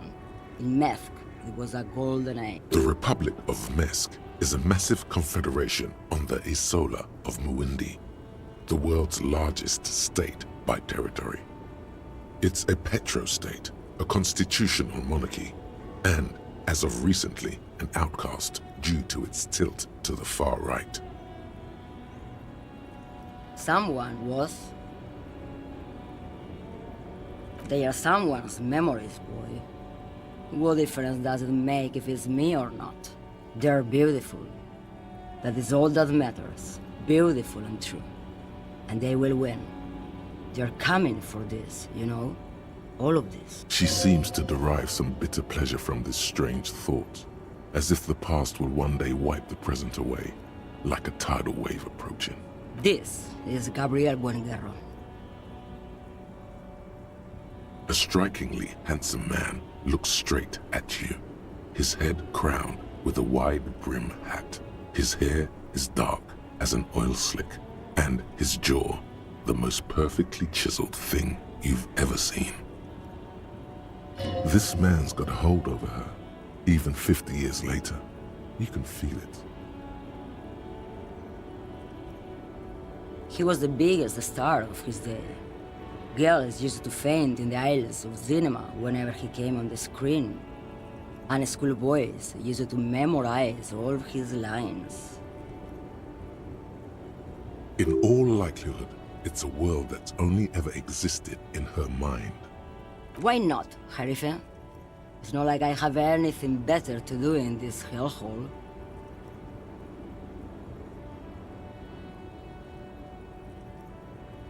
Of course not.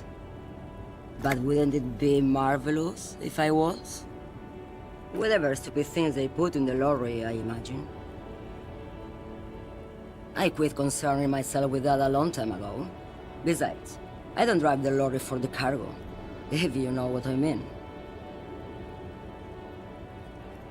Of course it does. What did you expect?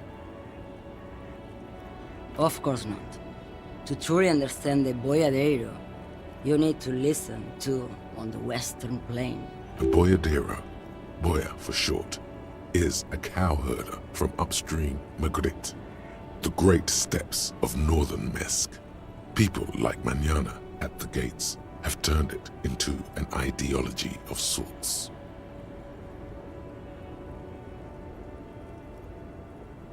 It's an old ballad about a young girl who falls in love with a daring boyadero. He promises to marry her as soon as he returns from the Western Plain. Don't be stupid. The boyadero returns from the Western Plain a changed man, one night. As he and his beloved are out walking along the river Margaret, she pleads with him to give up his riding and settle down. In the background, you can hear the orchestra swell as the screen fills with the maiden's imploring eyes. No. The boyadero strangles his beloved and throws her body in the Margaret. Then he rides off, because the Western Plain is calling to him. The most beautiful. A true boyadero needs a whole horizon to himself. He can't be tied down by man or woman. His beloved was selfish. She didn't know what it meant to love a boyadero. What if to truly love a boyadero is to float lifeless downstream? Did you just call me a lady, Harife? She clearly doesn't think she's a lady. Don't repeat it.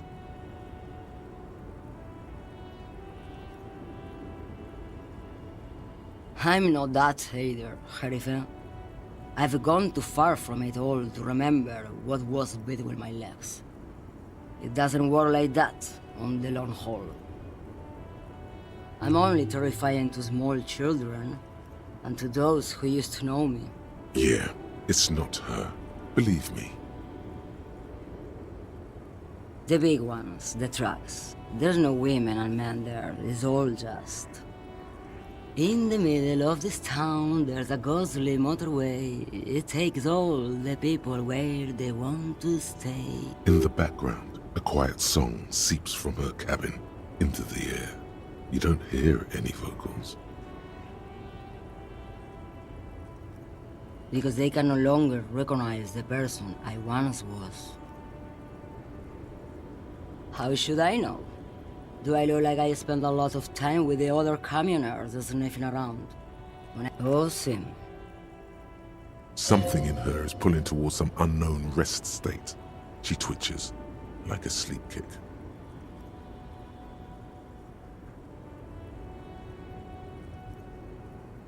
She's just a distracted old woman. We should maybe let her get back to her things. So he doesn't think she's the lady driver?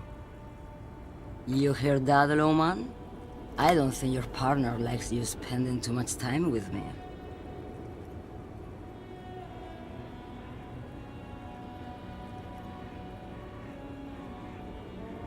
Nothing. I just don't think she's connected to anything. He doesn't want your frail mind caught up in something here. Something unconnected to the case. But connected to this woman tuning out like that. Oh, don't worry about me.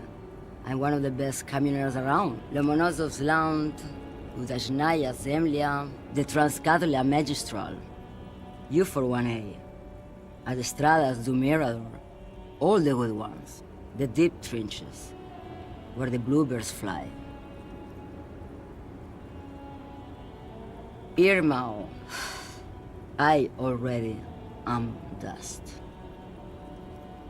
What do I need drugs for, Lowman?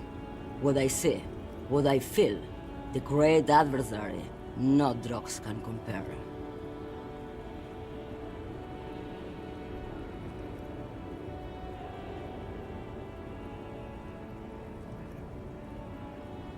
If you don't know, Maybe if she thought you're corrupt.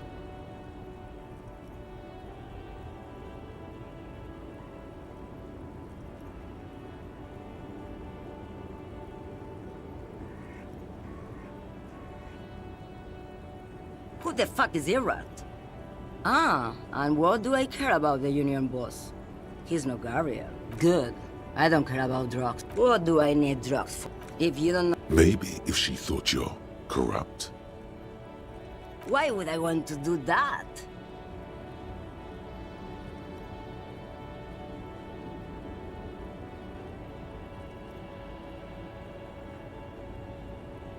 Lowman, what in the name of God are you talking about?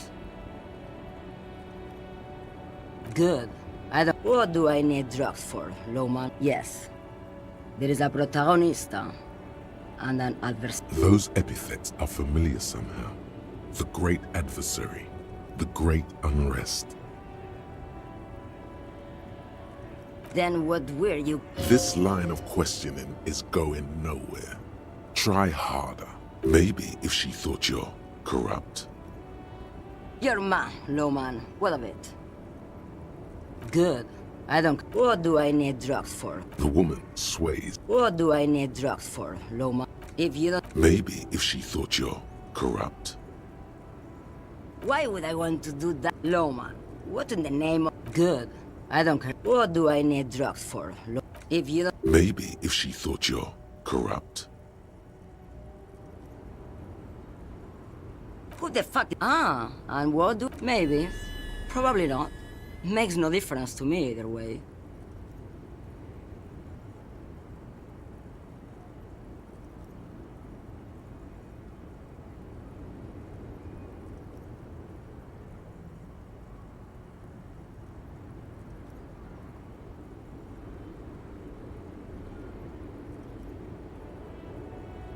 Just this month, I made half a dozen trips from Saramiris to Grad, on the U41A. What do you think they take from Saramiris to Grad, Lowman?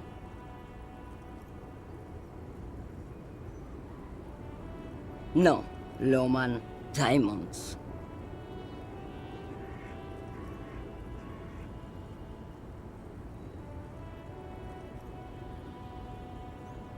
Easy.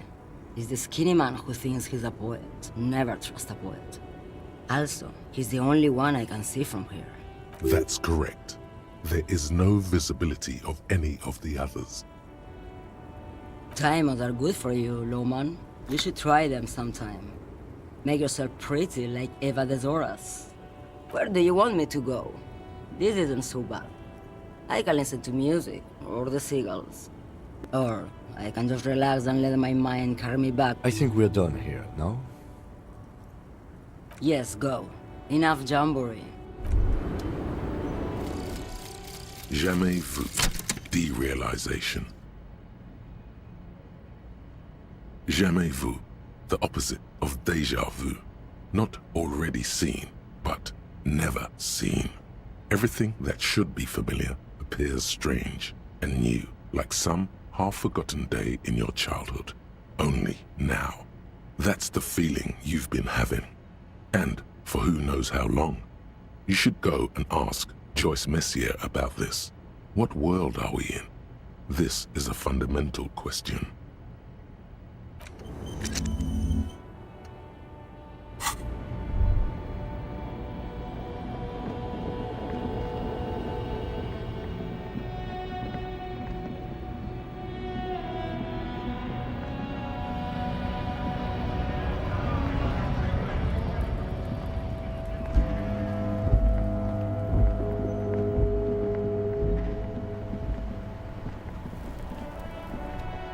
Still here, stuck in this damn jam, my man. What's up? I don't want to talk about that.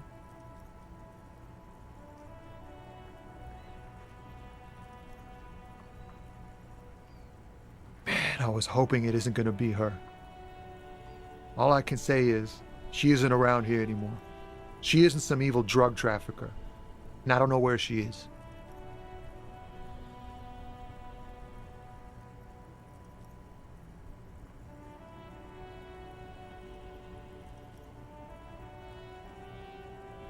A youngish woman.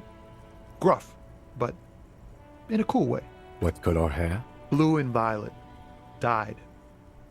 It was violet when she got here. Blue before she went. Then she may have dyed it again. A friend? An acquaintance? I don't know. She was the only person in this damn jam I could talk to. She's someone I don't want to rat out to the law, okay? Thank God I don't know. People here call her the Lady Driver. She kept her name a secret. From me too. Now I see why. I didn't, man. I told you I was hoping it's not her. That she wouldn't be mixed up in it. He still is, hoping. It's just wishful thinking on his part, not trickery. It's true. We would have caught a lie, but a kind heart is tricky. Bah, emotional rhetoric. He knew something and he didn't share it with you. That's a fact. Damn, I don't want to... Please just let it go. Whatever she did, it can't be that bad. She's not a bad person, I know that much. We can't just let it go. It's part of a police investigation. That's how it always is with you, isn't it? All part of the investigation. The girl's troubled. If you hunt her down, she may not survive it. I can't have that on my conscience. It won't come to that. We won't pursue her on this. This is information only. I don't believe you. She's got the darkness in her. That young person's darkness when you think it's all over. And you're looking for a way out. She shared this with you? Yes. Which is why I don't want to snitch on her.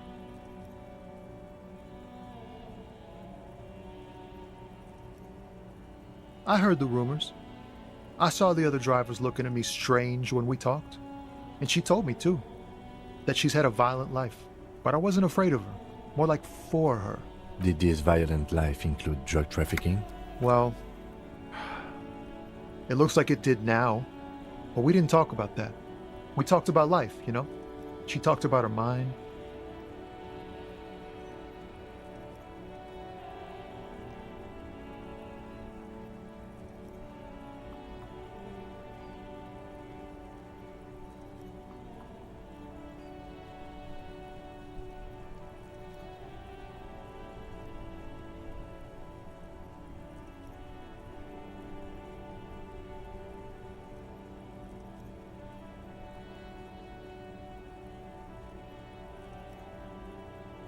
The way it worked.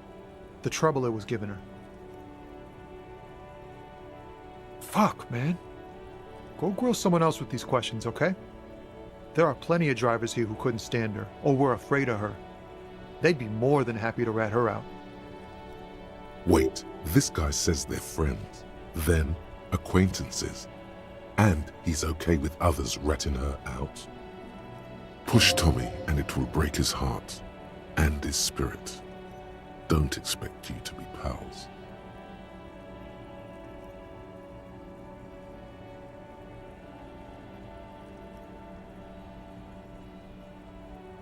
Fine. I don't want to be a butcher. And I don't want to be a knight either. I just want to be a person who can sleep at night. A little fame wouldn't hurt too. You're not going to put a bullet in your head if you blow it, are you? Because she's on the edge, man. Imagine it, an explosion of stars. Goodbye world of men, money, and machines.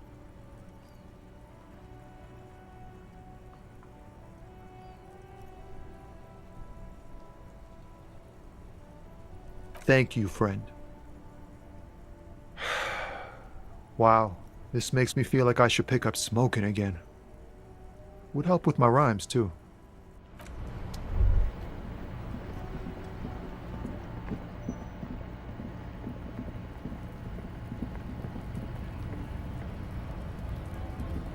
Looking for something, Hunt? Come to tell me I don't know what you're talking about.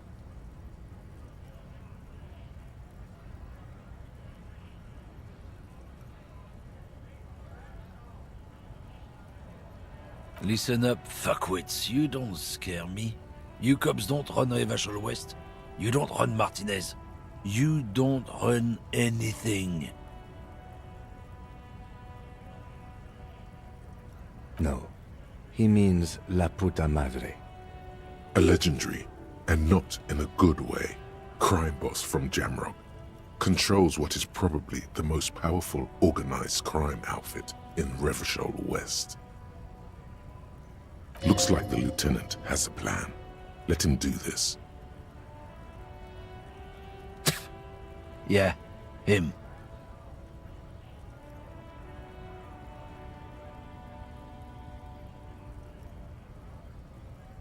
Then I presume you are familiar with his peonies. Yeah, they're his little bitches. He's got them all over the unions. Not just the unions. He has peonies everywhere. Some say he even has them in the RCM. Dirty fucking peonies who'd do anything for him. Multi-ethnic drug addicts. The lieutenant adopts a rodentine quality. Be cool, sire. He's getting into this. You're not peonies. You wouldn't be investigating a drug thing if you were. No, of course not. We are not peonies. But if we were, and one of Madre's drivers were to be stealing from him, then it's a good peony's job to find out who that is. He's surprisingly good at this. Not bad at all. Look at him lurching. It's not a hard job. It won't take a long time. It won't make Padre Madre angry. But a stupid fucking racist is standing in the way, protecting this fucking thief. I'm not scared of you or the mob. I'm under the protection of the Lorrymen and Carters Guild. You've seen the corpse in the yard, yes? You took a peek. I know you did. Does it look like his friends protected him? Nah, you wouldn't just leave him out there if you... The lieutenant turns and gives you a barely perceptible nod.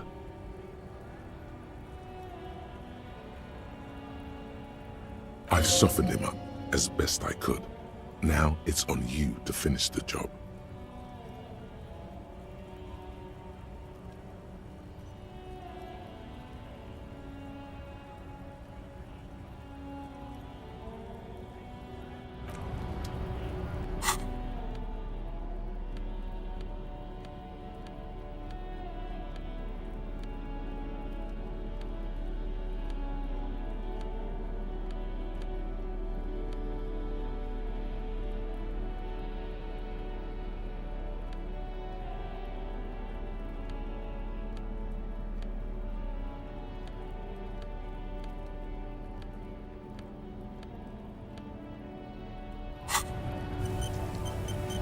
looking for something, Hunt? Come to take... Men like this only respect two things: strength and fear.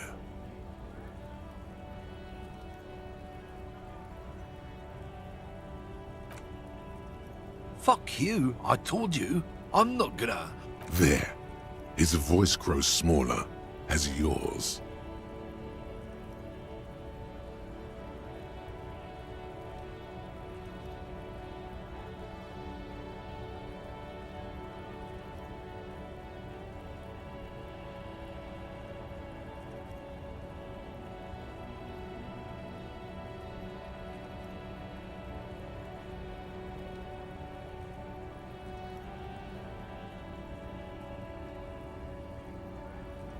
Look, fuck you, man. It's some lorry down there. Green, banged up thing. I don't fucking know who she is. When did she go away? I don't know. I don't even know her name. She just rolls with the fleet and acts like a big shot. Some dyke, probably. Now it's not a big deal for him anymore. This is how he saves face. Past the monument. Down there. The Green Temple. Now leave me the fuck alone, okay? A small temple by the monument. Green. Let's get into that lorry. Looks like he got his adrenaline up, too.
This screen found, A to Z, contemporary, is parked in the shadow of the ruins looming overhead. This must be the one he told us about, unless he was lying.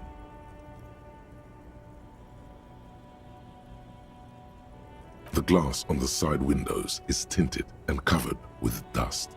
You can barely make out the shape of the seat and two steering levers. It feels like you're peeking into someone's home residence.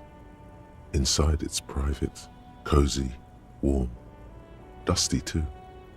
The door is locked. The handle looks shiny, like it's recently replaced. Use the pry bar to smash the window. Open it from the inside. This has been hard enough. No need to make it any harder.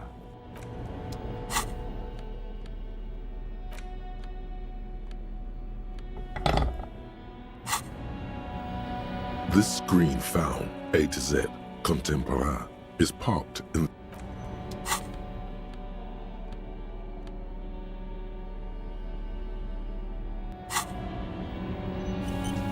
This screen found, A to Z, pry bar in hand.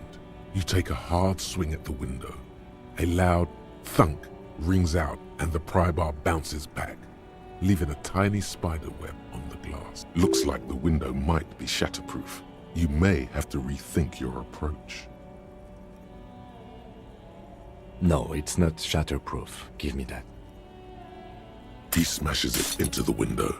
Droplets of glass fly everywhere, shattering over the lorry floor and pavement. You can just reach in now. The smell of cigarettes and perfume welcomes you. The cabin inside is plastered with old movie posters. Actresses smile from the walls. There's a radio transmitter in the front and a toolbox tucked under the driver's seat. Some tools lie scattered near the pedals.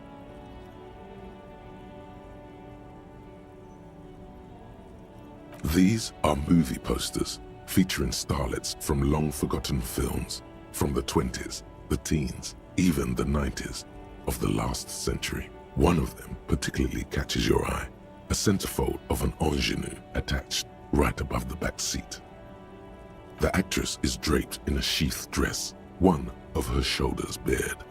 The faded remains of an autograph run across the poster. A feeling of tenderness washes over you, a longing even, perhaps, and gentle tragedy. This is Tijon, a starlet from the dawn of cinematography, less known for her talent than her tragic, untimely death. She wasted away in a drug den called the Door to the River, not far from here on Boogie Street, a mixture of cocaine and morphine. She was afraid of the world and the camera, too. The actresses and the rear actor all smile you a warm goodbye. A radio transmitter is attached to the dashboard and a toolbox sits under the driver's seat. Looks like the frequency dial is absent. It requires a key to work, but the key has been removed, likely by the missing lady driver. Strange. There are so many radio stations saved here. Must be over 100 at least.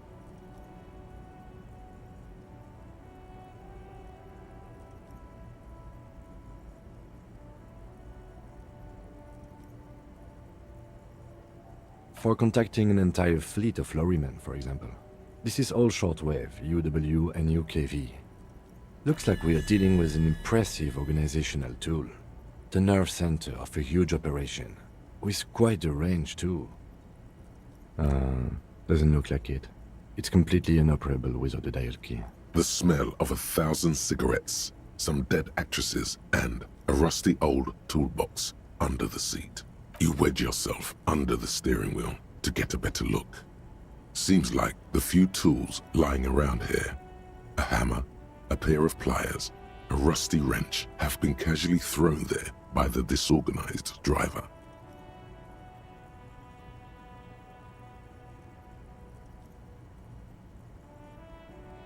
But one odd detail does catch your eye. A piece of sandpaper has been glued to the throttle. Sandpaper adds extra grip.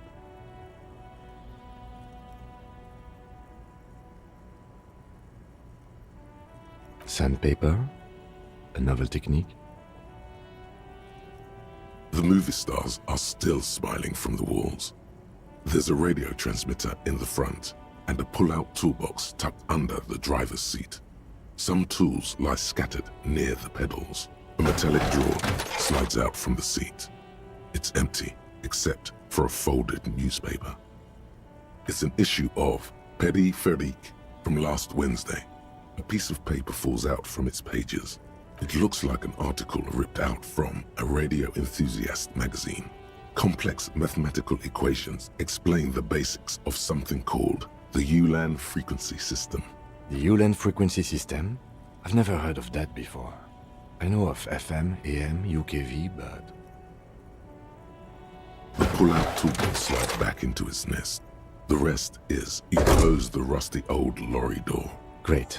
I think we got everything. A word, detective? Before we return to Joyce?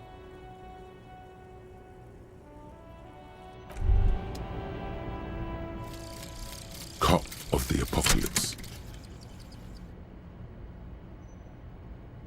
It's not fire. It's not ash.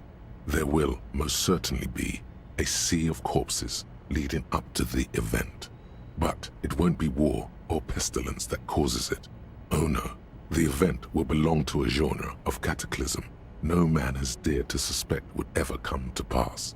You can only sense the shape of it, like a cavity, a pit opening up in your stomach, a throat into which the world will vanish. The streets, the grass, the stars, all will be rolled back. By whom? By what? And how? You don't know. All you know is you're not joking around.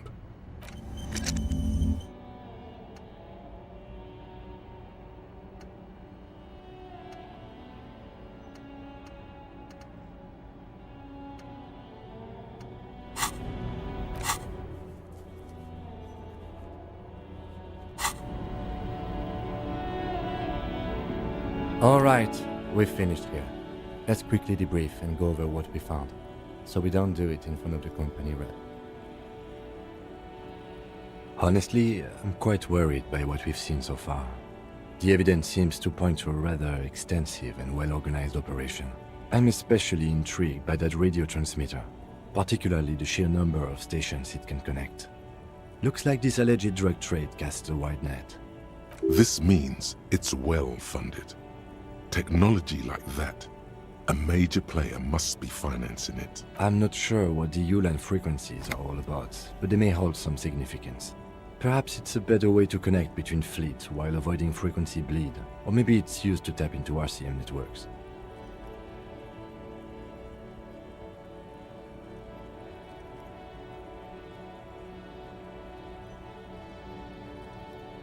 As elegant as they are, I don't think they are relevant to the drug trade. Yes, well... Unimportant.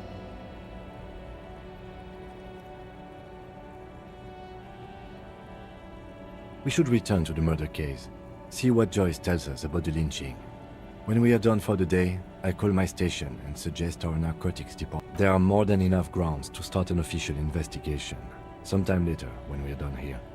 The fact that one hasn't started already gives me pause. An investigation, I mean. Especially if the Madre grouping is involved, and I can't imagine they aren't. It's certainly worrisome. All the same, I don't like the idea of internal affairs descending on the matter. That won't help anyone either. We didn't find anything conclusive linking them to the smuggling operation. But somehow, I doubt that Evrard Clare would be oblivious to something like this happening right under his nose. My suggestion is, we use it against the Union in any way we can, to our own ends. It's a slippery hill, but we just might be able to pin them down, indirectly, down the road. Debrief over, after you.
You're back.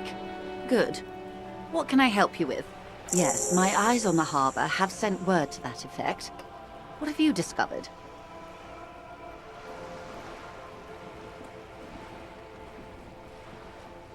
It doesn't really matter, and I do apologize for the surveillance. Wild Pines can't afford to be blind at a time like this. One of the tall buildings overlooking the roundabout, most likely. That would give them a read on the entire quarter. In any case, it's a relief to know someone has looked into it. If I may ask, will there be an official investigation? I assume you discovered there is an operation. She's trying to conceal her excitement, but the slight glimmer in her green eyes tells you otherwise. The lieutenant is about to interject. Cut him off. This decision should be yours. Exactly. But what?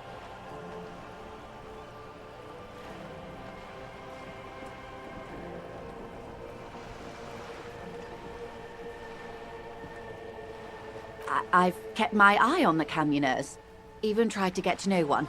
It's a mystery I'm already invested in. Which one of them, if any, could organize such a complex operation?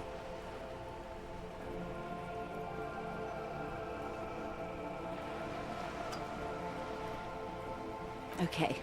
I thank you for sharing that much with me. My employer thanks you as well. In any case, you've held up your end of our arrangement. Now it's my turn. I wouldn't normally break protocol like this, but the situation demands it. If you don't solve this murder, I'm afraid we may have a bloodbath on our hands.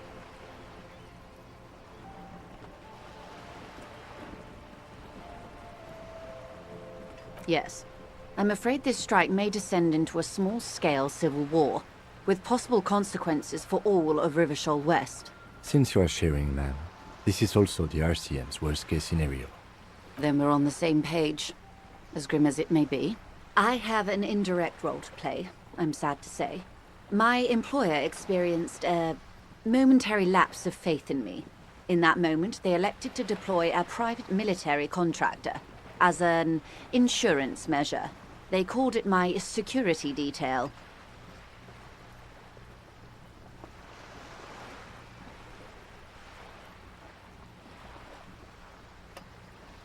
They were dispatched after I relayed the union's initial offer. Every worker... A member of the board. I tried to convince my employer it was simply a piece of rhetoric, or a joke. They did not appreciate the humor. Absolutely not. These mercenaries are muscle, pure and simple. They are meant to intimidate the Union into surrendering. Who are they, exactly? Crenell, an Oranese military company. As far as I know, 3 arrived in Martinez. They report to me sporadically, but they do not answer to me. To be frank, our relationship is deteriorating. They wear ceramic armor, have semi-automatic weapons, and years of combat experience. They also have trauma and stressor disorder, and no idea how to conduct themselves in an urban civilian environment. So, what happened? The story is, one of them, the Colonel, I don't know his real name, sexually assaulted a local woman while he was drunk and separated from his unit. This allowed some of the more militant Union members to subdue him. He was taken out behind the whirling in rags and lynched last Sunday night. Nothing. Mr. Clare refuses to let me into the harbor. I have not been able to discuss this matter with anyone there. The remaining 2 Crenell contractors carry out their orders, for now. It's a smokescreen. In secret, they are conducting an independent military tribunal into the lynching. Once this investigation is concluded, executions will follow. What is the nature of this so-called investigation? Whether to execute one, some, or all of the Union militants. Investigation upon investigation here in Martinez, racing towards some dark deadline.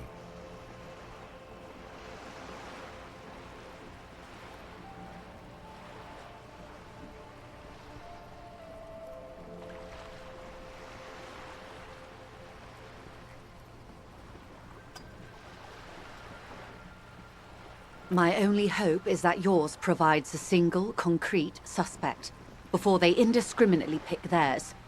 Simply put, If you don't pin this on someone good, and do it fast, they will identify and execute everyone present at the lynching. This in turn will force the Union to respond. They would have to project strength and power. The Debarders have over 2,000 men. It will be 1,000 to 1. Have you ever seen a Hornet invade a beehive, Lieutenant? It's not pretty.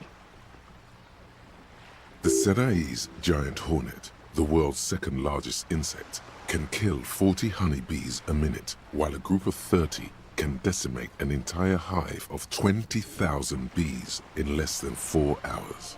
These men work in tandem using semi- and fully automatic firearms. Their armor is virtually impenetrable to muzzle-loaded weapons, even yours. Most Union workers don't have guns at all. As I said, a bloodbath.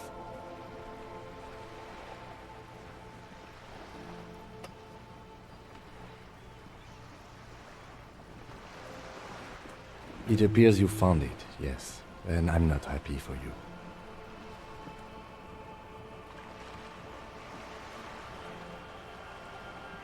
Many bleak scenarios have already come true. Nameless, badgeless detective of the Citizens Militia. All we can do is keep the rest from going the same way. One single concrete suspect delivered into civil court, and I may be able to defuse this situation. Not much. Their public resume is relatively good. Down a deep, black well. They boast a long list of clients. Saint-Baptiste, Welchman Lorenz, Eintracht. A warning sign, however. The operations concerned all take place in third or fourth world countries. Guarding facilities, escort missions and such. Meaning they're used to operating in war zone. Yes. All the good conflict corridors, Supramundi, Yesut, the Seminese Islands, countries that don't have a good record reporting atrocious military conduct on their soil. Sadly, no. Before this happened, I had little interest in them. Now that I do, I don't have the resources. If you still have access to the ICP's database, you could run a better background check than I ever could. It may take some time, though. The International Collaboration Police, ICP, is charged with coordinating law enforcement activities in complex multinational investigations. Their database is the single largest source of information in the world. Do you know a lot about the inner workings of the RCM and the ICP, ma'am? In my line of work, it pays to do your research. I was prepared to deal with the RCM. I did not think I'd be dealing with a group like Crenel.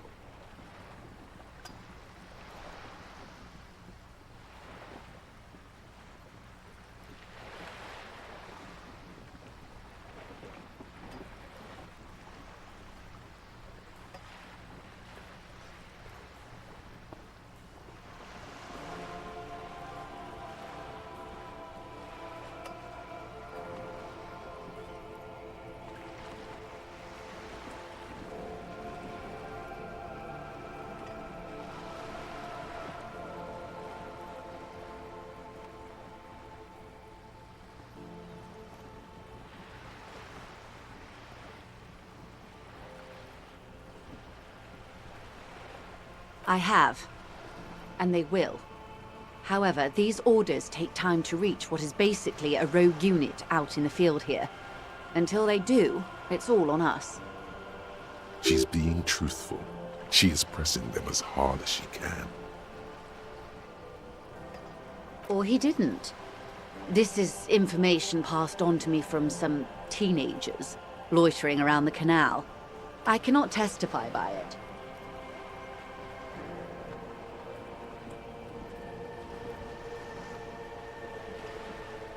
That the man was killed because he assaulted a local woman. I've asked around a bit. The lieutenant consults his notebook, his eyebrows knitted in concentration. Odd.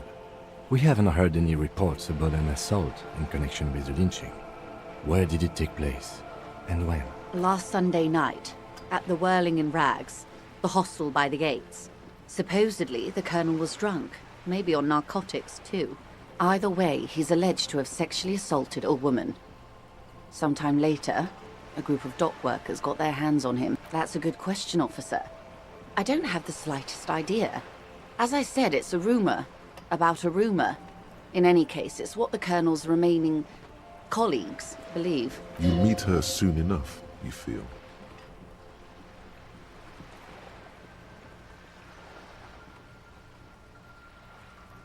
If you mean did I see him alive, yes. But I did not know him. You don't know how you know. It's not written on her face, nor in her voice. But she had sympathy for this man. Liked is a bit strong. He was the most charismatic among them. He handled all the talking. His departure left a major gap in the group's communication skills. Lely, his service name, a nom de guerre, most likely. He wouldn't divulge his full name. Only one of them did. A bad sign if there ever was one.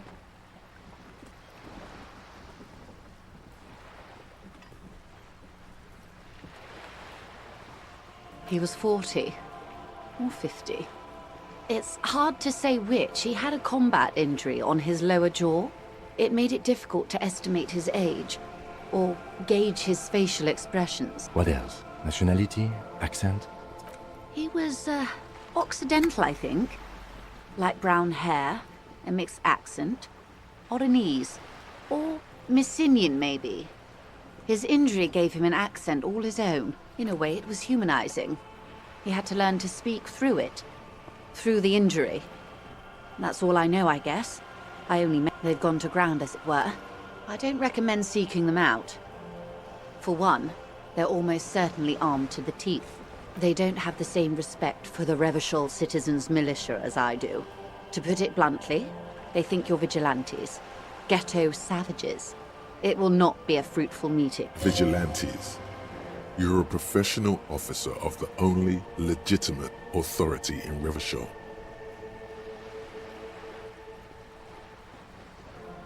Somehow, I doubt that lecturing them on the legitimate use of force will persuade them to stand down.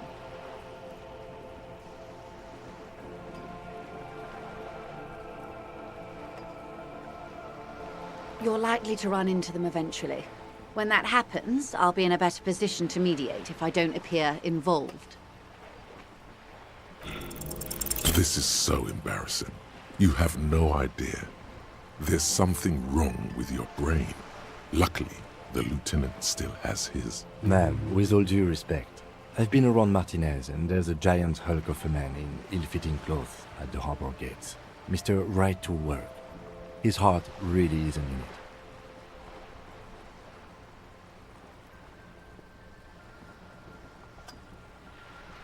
Not a terribly good actor, that one. Still. And the other must be in one of the 4-story buildings overlooking the roundabout. He or she was reporting back to you while we were canvassing the lorry drivers. That would afford a good vantage point. Still, I hope you heed my advice. There's no need to kick the hornet's nest. Until the executions start? Truthfully, I don't know. It depends on their progress identifying the members of the lynch mob, and their impatience. They don't report their progress to you? Not on this matter. I'm afraid they consider this a personal initiative. 5 days, not more. Maybe sooner. It's a matter of days, not weeks. I am sorry to have been the bearer of bad news. More lessons in basic reality? My favorite part of the day. Go ahead, ask me anything. What is all of this? The scent, the sound, the air. What world? The only one, I suppose. The world of matter. And its pale antipode. The camera of her mind glides over the surface of the water. Great bodies of water. Forest-covered surfaces. Clusters of light where the cities lie. You've seen the montage. We all have. This world is enough. It must be. This is the greatest and the kindest arrangement the atoms had in them. Indeed. There is a term of endearment they coined for it in the DeLorean century, when humanity was high on this world, discovering more and more of it, these archipelagos included.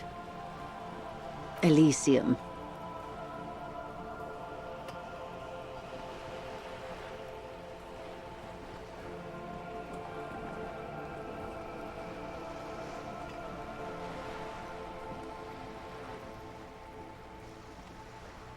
There are those who would call it hell. A term of hatred that originates, like many such things, with the Mesk petro-fascists.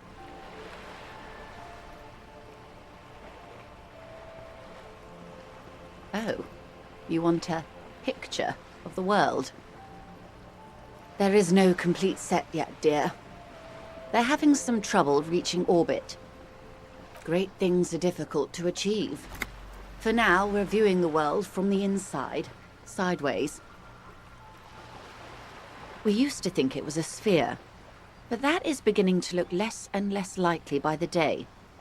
You wouldn't know it from the tabloids, but the ORG nations have been launching weather balloons into the lower ionosphere since the 30s.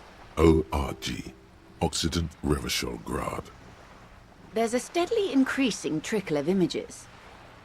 Between the big three scientific contributors, they're piecing together a dark grey corona. Yes.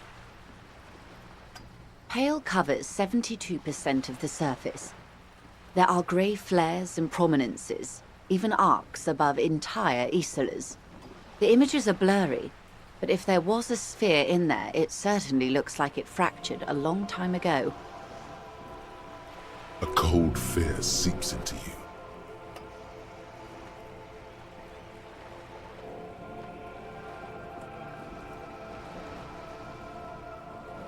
They say there is a rarefied envelope of matter surrounding the darkened disk of our planet.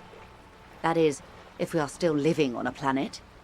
Or, to speak more plainly, imagine vast swathes of land disrupted by nothingness.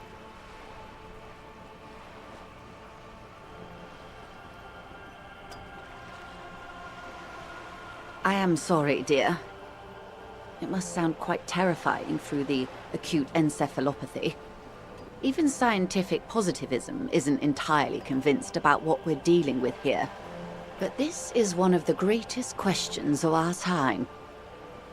Maybe when they get the complete set together, it will jolt us out of our rut, bring us together, however naive it may sound.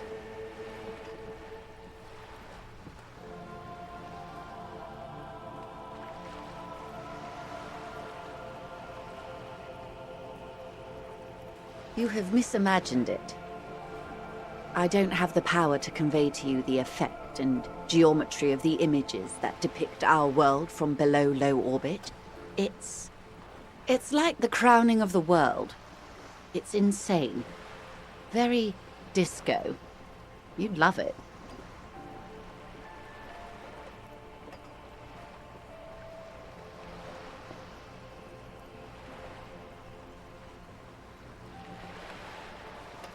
But you already have. And you're doing just fine, despite the rubble. Suddenly, you're conscious of yourself standing there, on whatever this all is. Your arms hang down by your sides. The lieutenant observes you both, silently. He adjusts his glasses. The Pale is not, technically speaking, part of reality. Yes. Also, I think we've had enough excitement for today. Remember, we have a cadaver to attend to. His voice is low, but firm. All she can say is, Of course, Lieutenant. Let's try something else. I don't think your colleague would appreciate that. He has already been so patient with this whole exercise. Let's continue with something else, all right? You can ask about anything else in the world. Anything.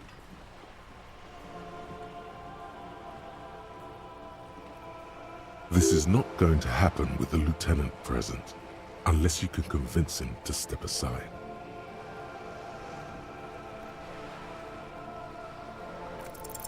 Is what you want to do. But should you? He expressly stated you shouldn't hear about it. What if it renders you mad? Or catatonic? Or makes you lose your memory again? Yes?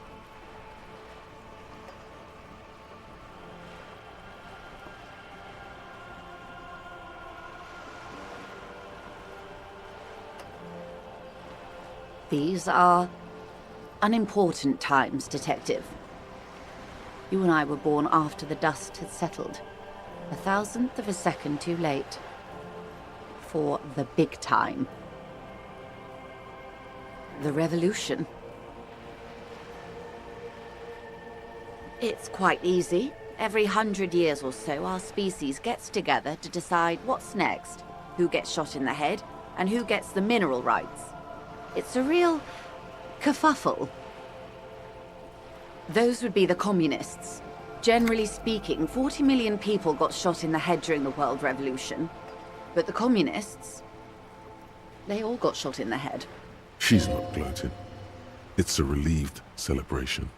Oh, and the anarchists too. They shot them well. So well, one forgets they even existed. She likes the totality of it.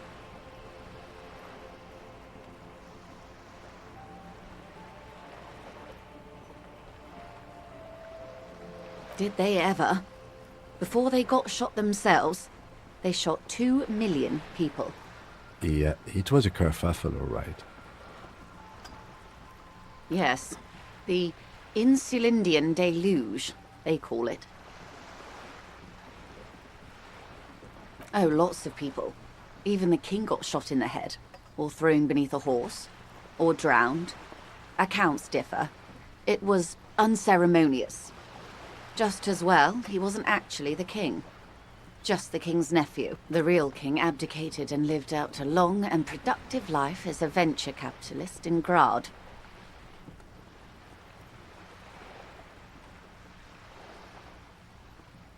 Yes, King Guillaume had a nose for bad PR. He ran before it. What is the expression? Went down? Anyway, Gil got out alive and his nephew Fricelle got shot in his place. Him and tens of thousands of his wonderfully fascist kingsmen. It was a wild time. The liberals got the mineral rights. And by mineral rights, I mean everything. Liberals are usually middle-class people, Detective. Or the remaining gentry.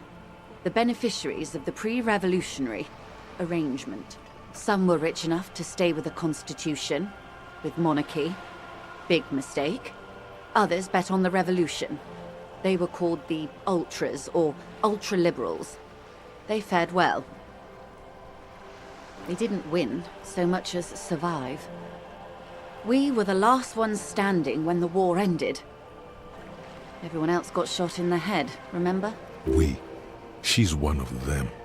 Of course. To foreign intervention. The coalition. Those people really took the mineral rights.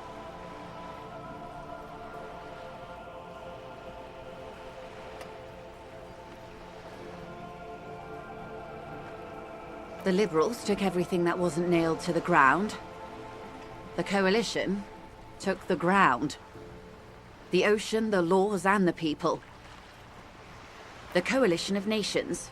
Grad, Mesk, Vesper, Messina, Oranje, and Sur-le-Clay, the armed center of the world.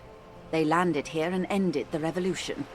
It was the moralist thing to do. There is bitterness in her voice, tempered with understanding. She is critical, but ultimately understands the cause. The moralists believe in keeping everything exactly the way it is. They believe in mineral rights, and not shooting people in the head. At least not in the same manner and volume as the others do.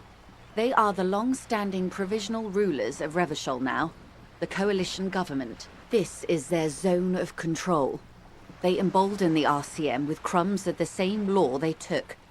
Technically speaking, you are a moralist. The color of moralism is blue. The official motto of Moral Intern, or Moralist International, is a blue forget-me-not, a piece of grey sky. unofficial. For a moment, there was hope.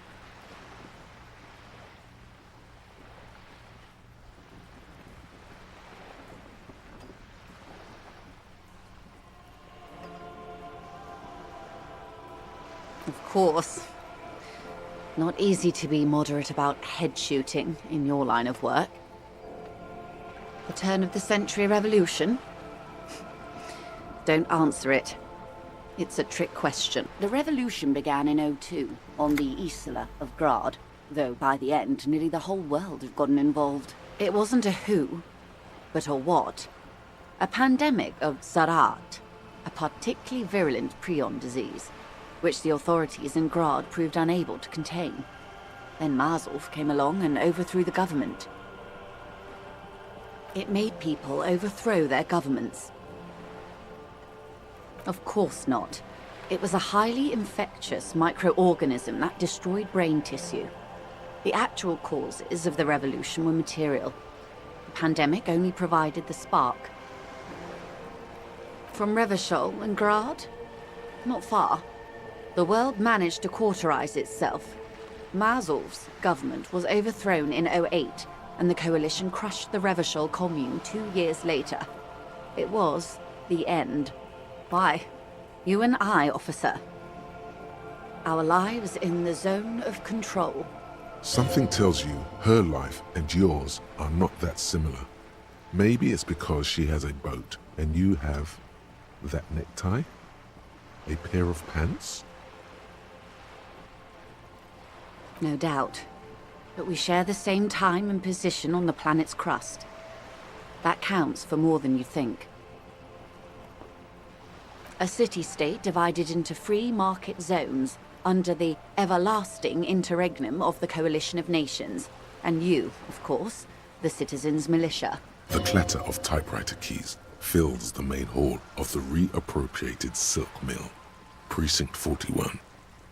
The zone of control is the third incarnation of Revachol, after the failure of the suzerain and the commune.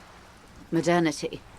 They developed the marvels of the inter-eslary communication, telematic milieus, radiation, colored plastics. Meanwhile, in Revachol West, the aftermath continues for the 5th decade. 51 minus 8 equals 43. Time flies. The 20s saw a decade of urban war, west of the river leveled, offshore platforms in flames. Still, it's regarded as an improvement on what came before. '08 to '19 was simply hell. The 30s? Things settled down in the 30s. Revachol East transformed itself into the world's largest tax haven, with the international community's blessing. For the first time in a long time, it seemed like things were going somewhere. Then you happened. Your youth in the 30s. All that untaxed income must have fueled the new. That can only mean one thing. Yes, and quantitative easing. It was a market mirage, unfortunately. The 40s dispelled it.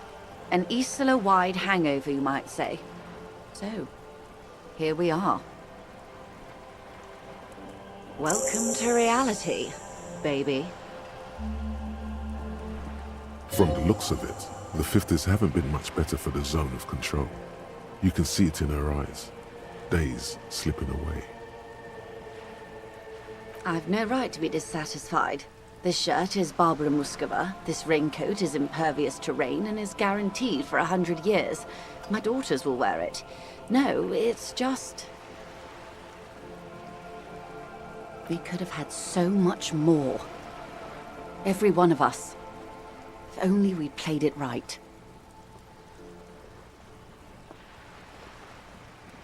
Good question. What would you have done differently?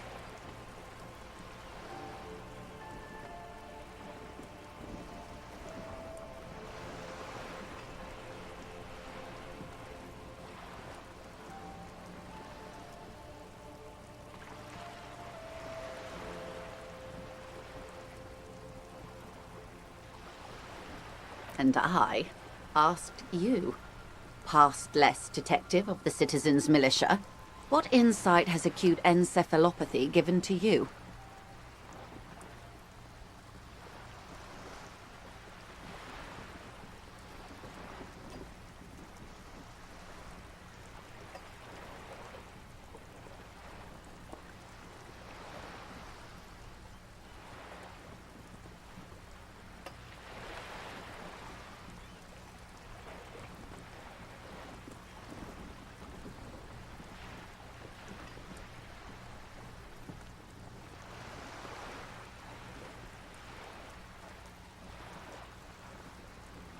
And you would have died, most likely.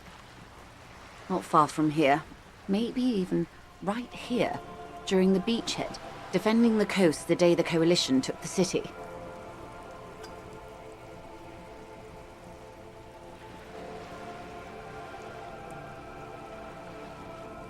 Good.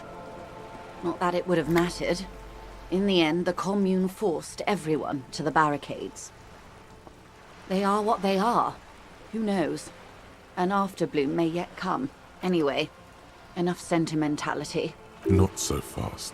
Who is she in all this? Ask her who she is. She owes you an answer. She won't maneuver her way out of this one. I am the vilest of the vile. A traitor.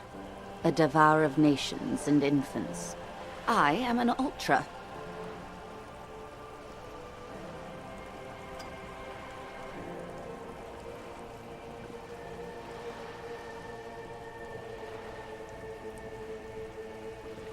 Haven't you heard? I am a nether creature of the Forbidden Swamp. One of those who pushed the king under a shitwagon and betrayed the revolution. We surrendered the nation to the financier pirates. No sane person identifies as an ultra-liberal anymore. Not in broad daylight. You're a man of the left. A true communard. Tell me, now that I've uncoiled myself, are you repulsed? In her green eyes, you see a mixture of truth and self-satire. Decades of guilt and pride. Forgive her. But only because you like pearlescent teeth and those light green eyes. A devil, who being of great charm and guile, sneaketh into the homes of the godly. That dialect is Ubisunt. You recognize it's a quote from somewhere. A play written way back in the Franco-Nigerian century.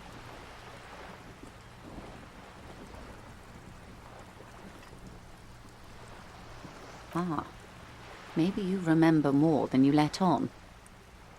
Despite whatever brain damage the alcohol may have inflicted. I hope we're able to continue as friends, despite my deeply felt need to infiltrate and betray the revolution, and then ensnare you to financial service.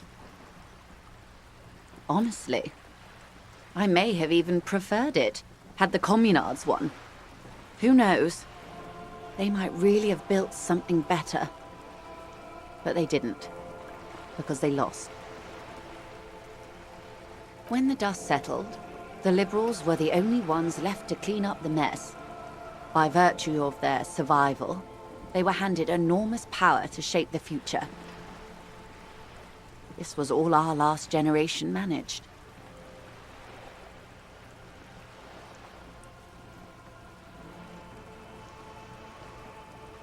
With due respect to our overlords, the eternal caretaker government that keeps Martinaise a monument to the efficacy of its artillery, I would not have relinquished sovereignty to the Coalition. Not here in Martinaise, and not in the Stella Maris or Delta Beachheads either. If not for my own sake. Then for my daughters. We had an obligation to defend our sovereignty. We should have burned the whole Isola down rather than let them have it. Dark orange flames reflect in her green eyes. An oil fire on the ocean. Perhaps. My intellectual vanity will be my undoing. You're no dummy yourself.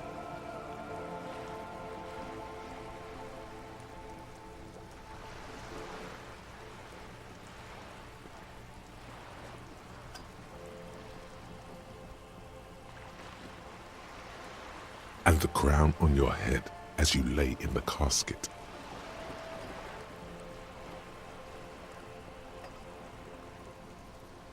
Yes, I suppose I am. But I wouldn't be a patriot anywhere but here. Seditious talk, man.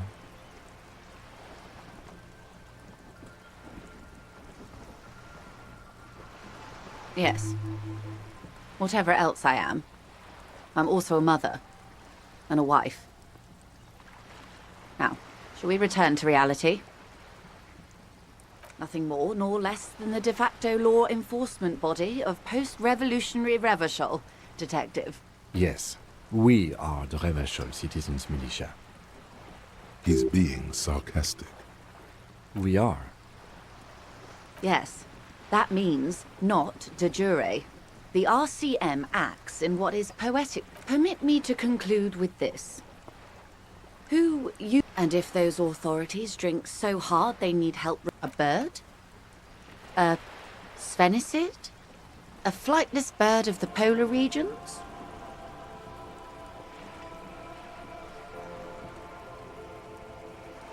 Some sort of krill hunter? No, wait. You're an ancient ruin. A symbol of hubris and decay. Half submerged in some salty sea. Of course you're not, my dear. I'm just terrible at guessing games. Ah! This is the pier of Rue de Saint-Ghislaine, 33A, where the tenants have been kind enough to rent me a slot. Or two. A pre-revolutionary tenement. Old buildings are called tenements, you see. And new buildings, bâtiments. After les bâtiments nouveaux. But 33A and 33B are not nouveaux. They're old. This one used to be 8 to 10 stories tall. A real high-rise by the standards of the last century. Built to mirror the skyscrapers across the bay in the Delta. That was before the war, of course. Mostly the urban middle class, I believe. This was once primo real estate, before the cannons lopped 4 or 5 stories off. Splat, splat.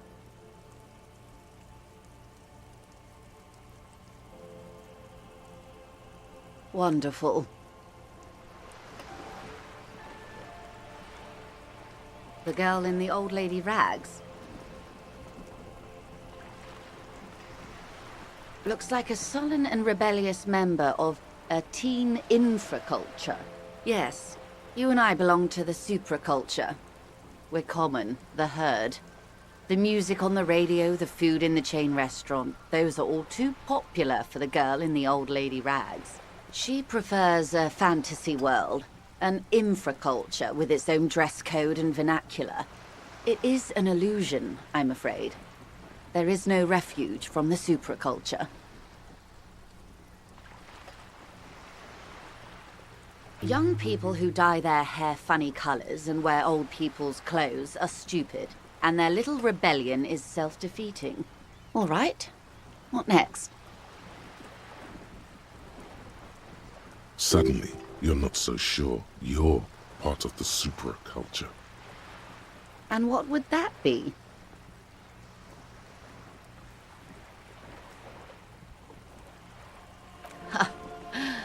I can see that, yes. I dabbled in those dark arts myself, not so long ago. I assure you, it was a thoroughly supracultural phenomenon. All permeating. Downright mandatory. Nothing infra about disco, baby. Those days are long behind me. And even in the early 30s, I would say I was more of a new girl. Disco was a minor, but still enjoyable facet of the whole thing for me. The new. A cultural era. And the name of the decade it ravished. The 30s. It came out of post-revolutionary Revachol.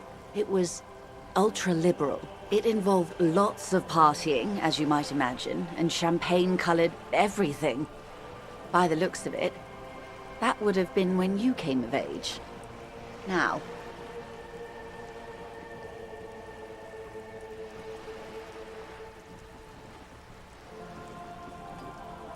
Wasn't it Guillaume Le Million who said, "If you can remember the new, you weren't there"?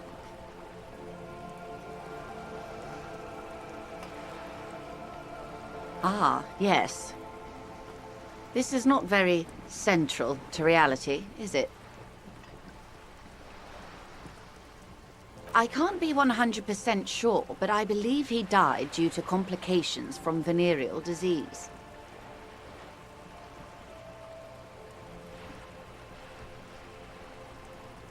You can't get a venereal disease from that, can you? All of them? I'm afraid no. But then again, one can't be entirely sure. It's all part of his mystique. Ask someone else and you may get a more champagne-colored take.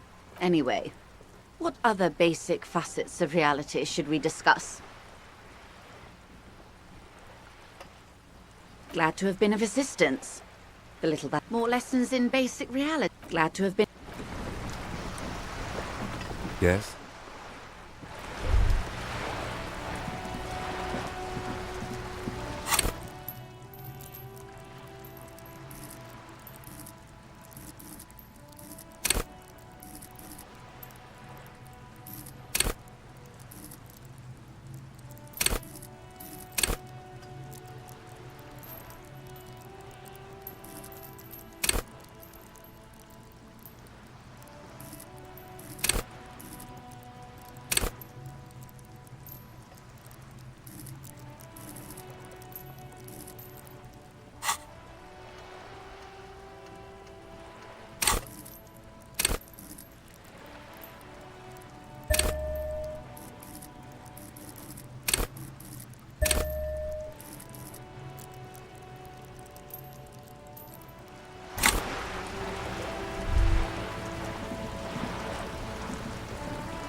Hello again, officers. Have you come to admire my mural? That smell coming from her paint bucket. It's not paint. It's heavy fuel oil. Red-dyed heavy fuel oil, intended for exclusive use in government vehicles, to be precise.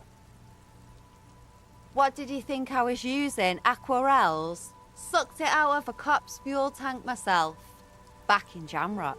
She really did it. She's proud of it too.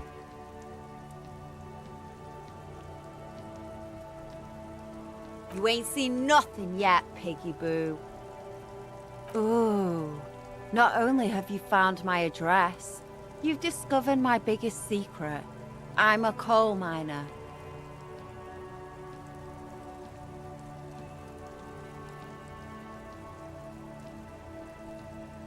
Yes, I keep hoping a shaft will collapse on me.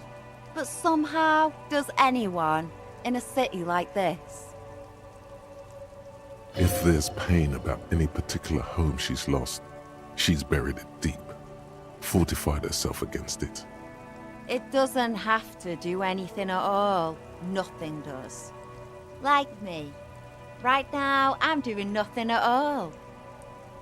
The inspiration will come to her once hell is set loose on the streets. It's too calm right now. Shoot, Piggy. Why does art inspire you so much?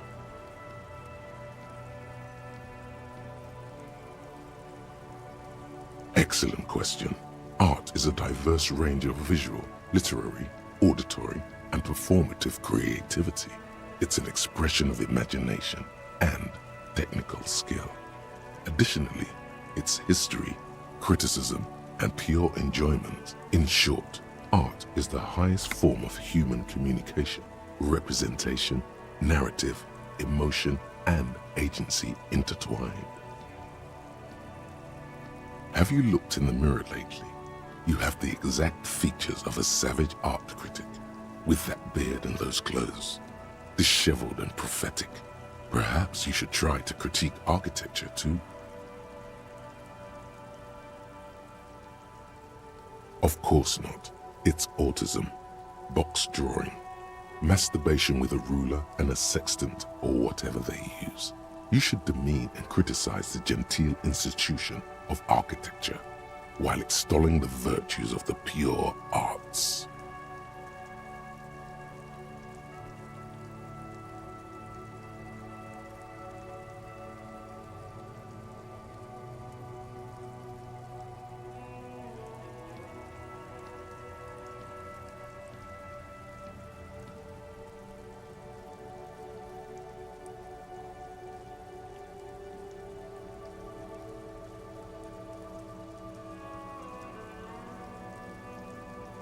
Only the most experimental kind.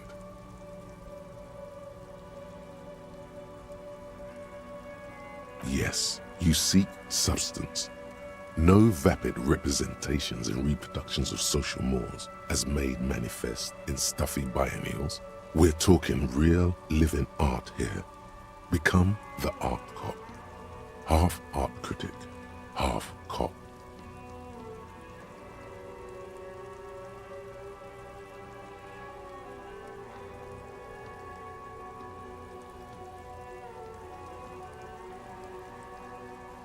Quit being so indecisive. What are you going for here? Some kind of indecisive and camp aesthetic now? Strike a bold shape here. Go art or go home.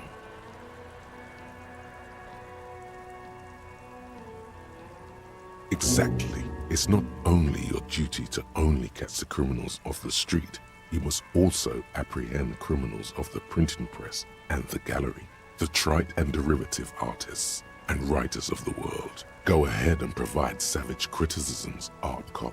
The world.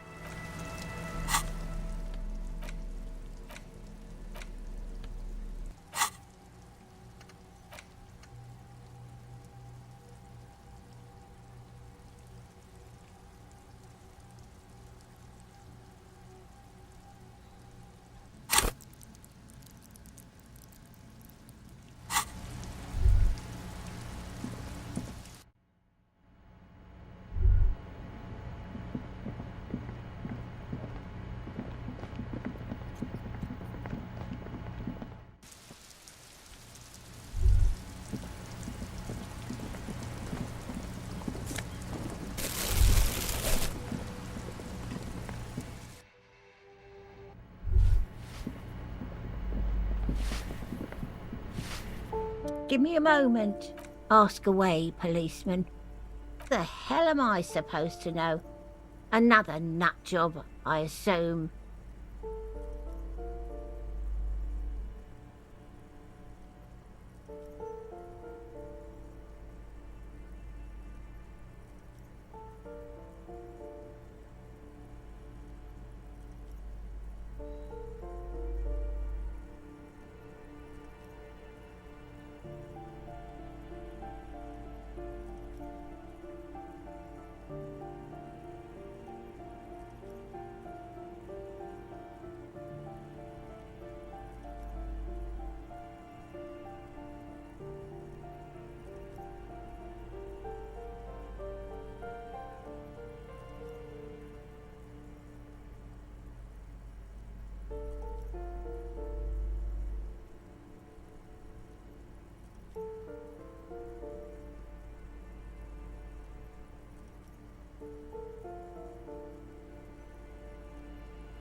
People come and go. I don't keep an eye on everyone. They probably just moved or died, hopefully somewhere else. No one lives there. It's been empty for months. Impossible. I would know if someone had moved in there. Maybe it's those countercultural people again, breaking into a house like it's a public space. You're a policeman. Be good and take a look, will you? Great. Young people. They're worse than rats. You know, always littering the hallways with trinkets and empty beer. Oh, that one is a scientist, a future scholar. I think he studies astrology at the community college. Education's good. I always tell them to study. Something to do with all those stars around his door. He asked me to leave his drawings up on the wall.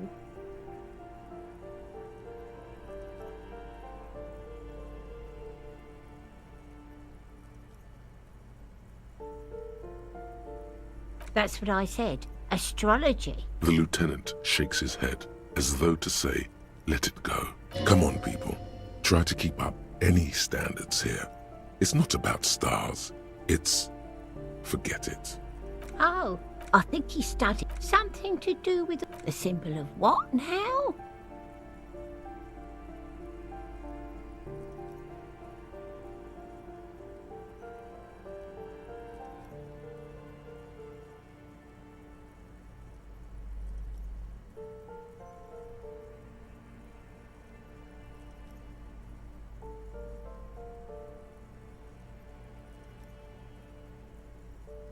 Never heard of it.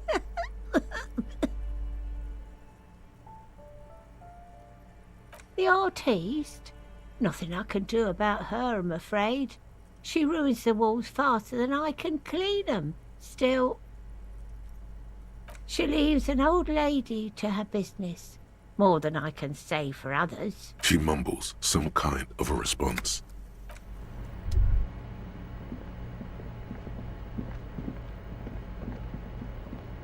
You hear someone walking around inside, rearranging the furniture. Excuse me? Of course not. There's no sweet talking your way in there. Be official. You have plenty of reason to enter.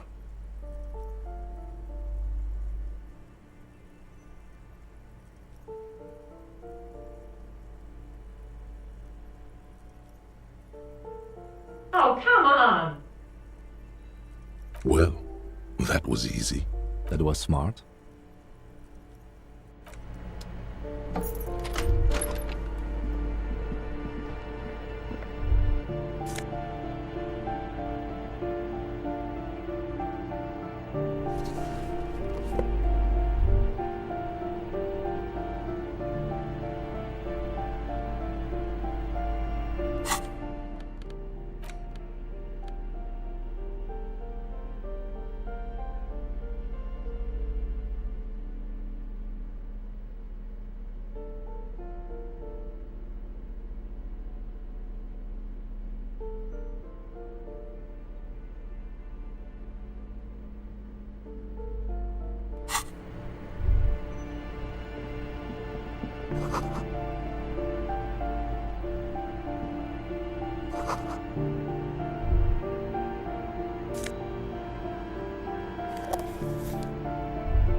Satisfied?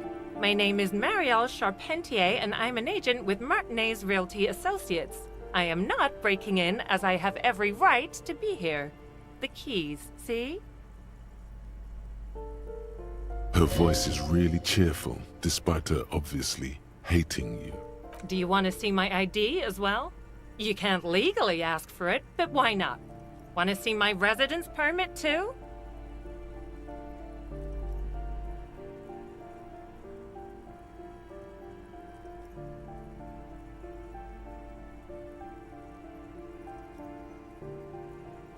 It feels flimsy in hand, with the words Revachol Zone of Control written under a nondescript municipal logo. There's a picture of her with shorter hair inside, along with all her personal details. Thank you. Do you have any questions? I need to be back in Midtown in an hour.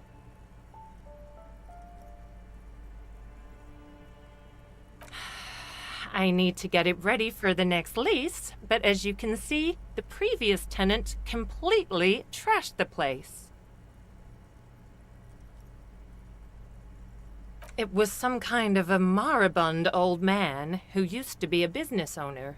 You'd think they'd make rent. But that was months ago. Anyway, was there anything you wanted, or is that it?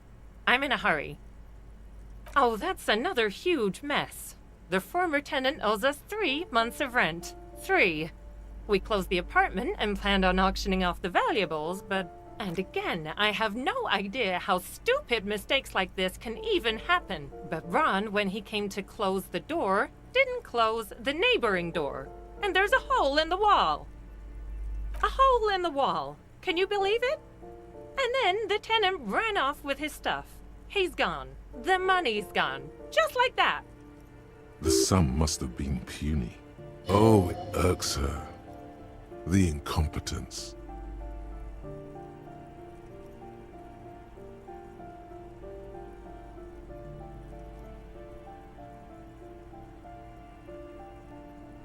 Well, it does not disappear from my hands. No, I don't let it. These apartments are perfectly fine. They have gorgeous architecture, a million-real view of the bay, good ventilation, neighbors, life, spark, and they are affordable. I'll tell you, Martinez has a future. In a few years, it's going to blossom with artists and creatives and those radio computer wizards. The radio computer wizards are invested with magical economic powers. It's as if they're real wizards, able to resurrect dead real estate and breathe life into bank accounts. Don't ask me what happened with the wall. I have no idea how we're going to find the time or resources to fix it. Both apartments are now unrentable. Both. Of course.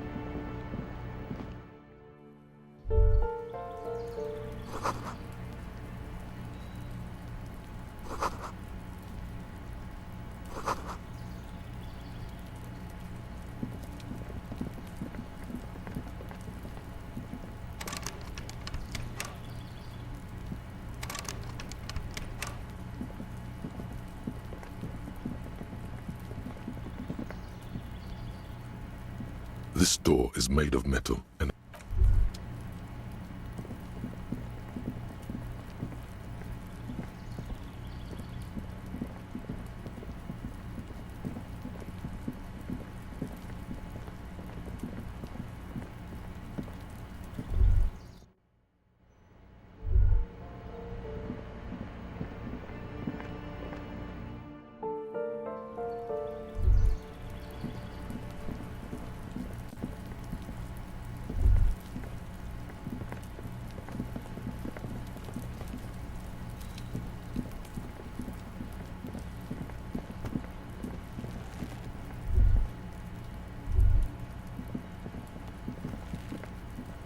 trying to sneak up on...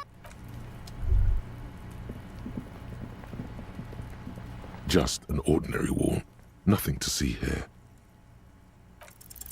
Because you see it, finally. This wall is sublime.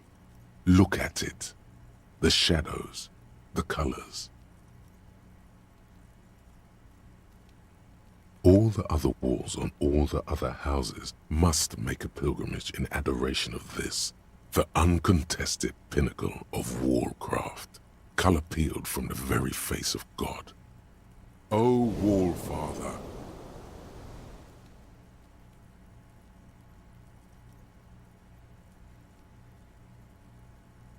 Huh? He sounds tired of it all.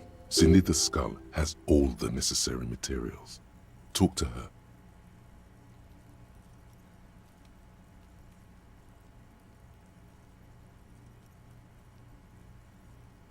If you must.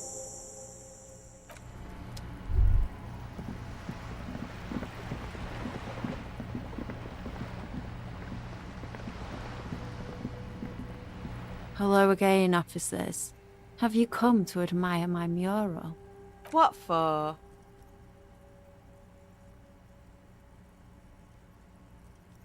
Well, if it's for art.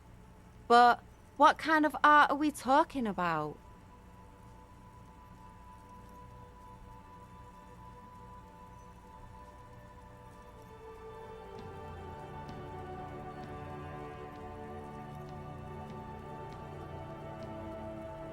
Sounds like you're just about to live out your self-pity, not make a statement. I can't have shit art on my conscience.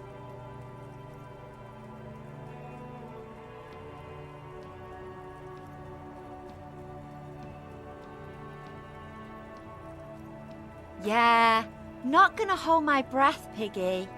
You look like you'd suck.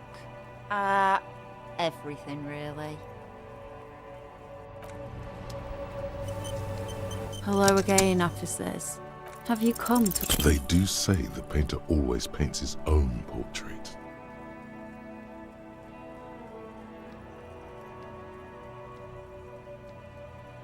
That's pretty fucked up. Even for you, Piggo.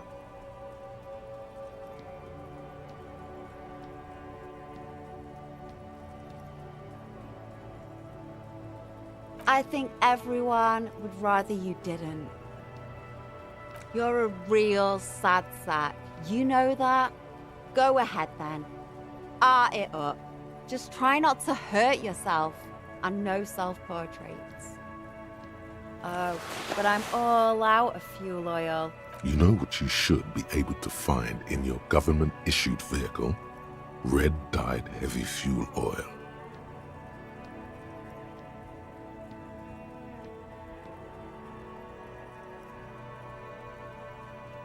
That beautiful wall deserves nothing less.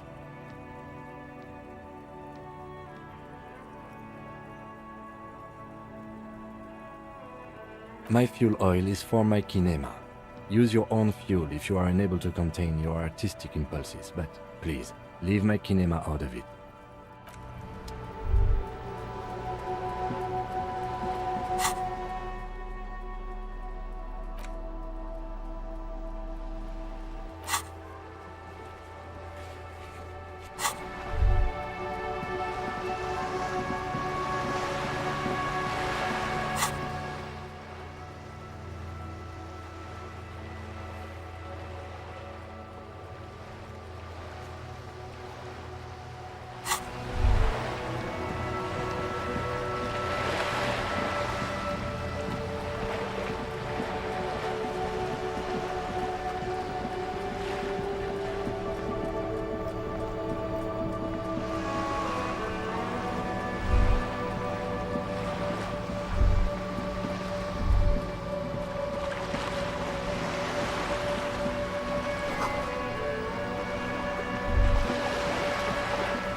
Inside, you see a set of steering levers, a radio microphone, a pull-out toolbox, and as you tap on the gauge, the indicator pin jerks as if startled. It's in the small blue sector. No, that's enough fun with the foldable headlights. I know they are mesmerizing. They are also fragile. I'm not going to turn it on for you again.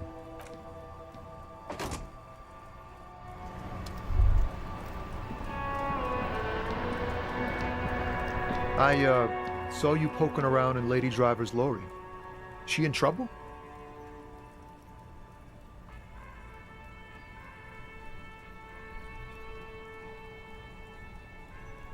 Still better than me, I guess. Told you there's plenty of others who'd tell on her. But is she in trouble? It's that bad. Man, What should I do? What should I do to help her?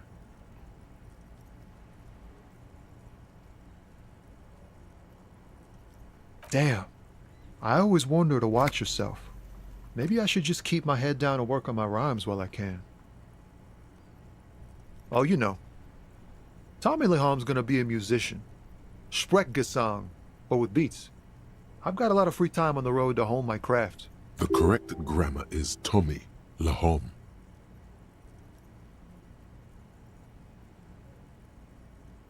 Tommy Lam was taken. My real name's Jerry Lafitte. Tommy's way better. It's more him. The man taps his fingers rhythmically against his arm. Wait, there's something here, stored away in some dusty corner. It starts like... Whoa. What else? Silent communion. That's good. Dang, that's some great shit. You came up with that yourself. Did you?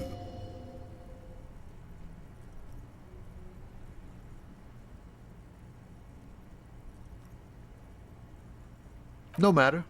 It's a fine stanza. You're not so bad after all, for a cop. They're more often in the fists than rhymes, see?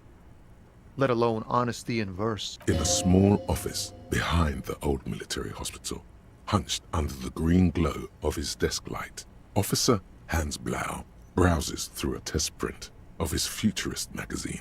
It's called The Futurist. The typeface on the header is too small. The lieutenant closes his eyes and lets slip a loud, long sigh. If you say so, officer.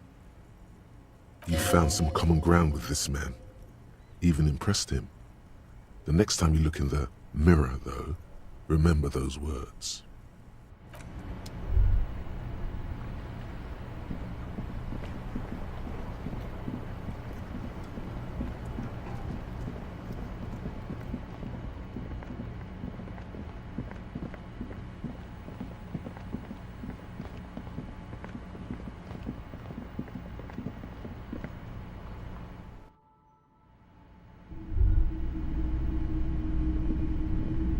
Hello again. How can I help you? Okay, he definitely is hot. Looking at his wares, talking to him, a guarded man like him wouldn't tell you if you asked out loud.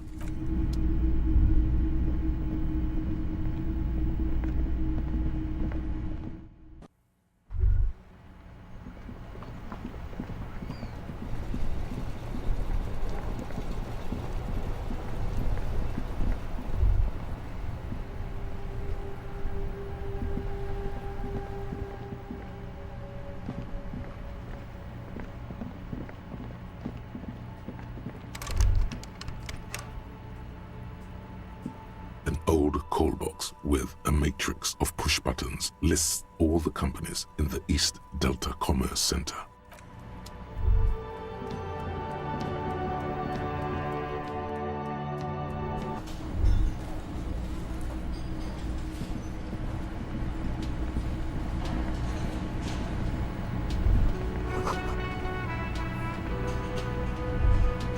The man ponders his cooking utensil.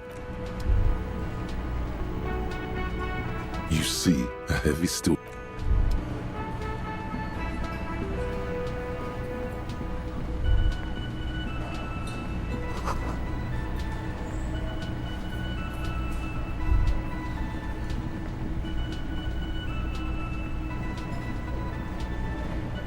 Oh, hello, dear. There you are again.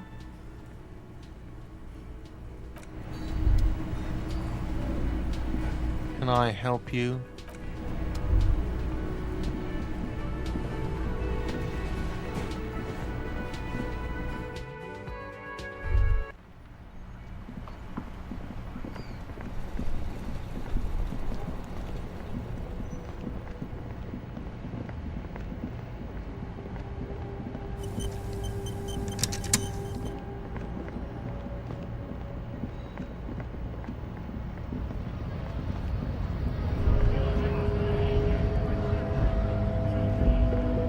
lorry stuck in...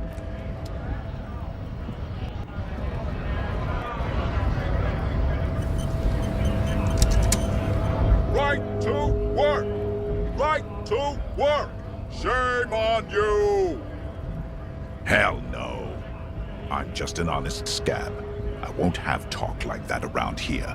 You understand? It just has to be said. That was not a convincing line.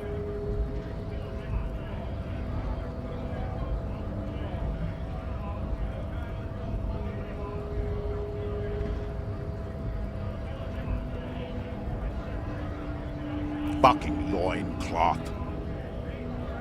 Loincloth? Now you see, that's not really what a scab would say, is it? Better not to press the issue further, sire. He seems tense. Fucking fuck. I'm going to interpret that as a yes. There's a tribunal, and it won't be long until it's ready. How about you fuck off now, huh? Okay, of course. There could be weapons aiming at us right now, somewhere above, in the buildings. The other merc. Don't push this, he's thinking. This is not the time. The man's breathing steadies.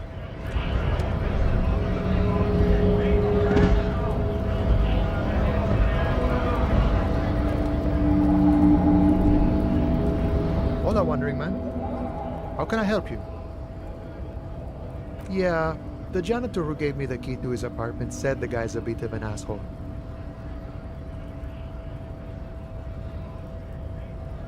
Like I said before, I don't know much about this weasel, but the bossman said he's a real piece of work.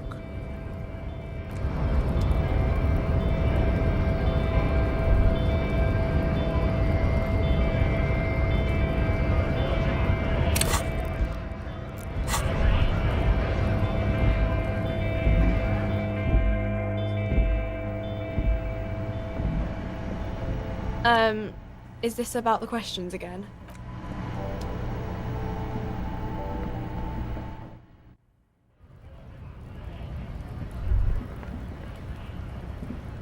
Looking for something on?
Give me a moment.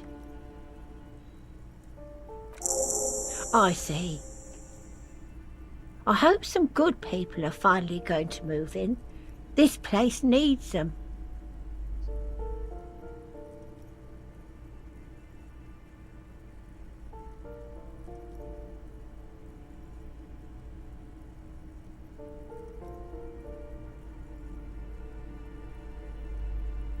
Oh, I do like wizards, and people like that in general.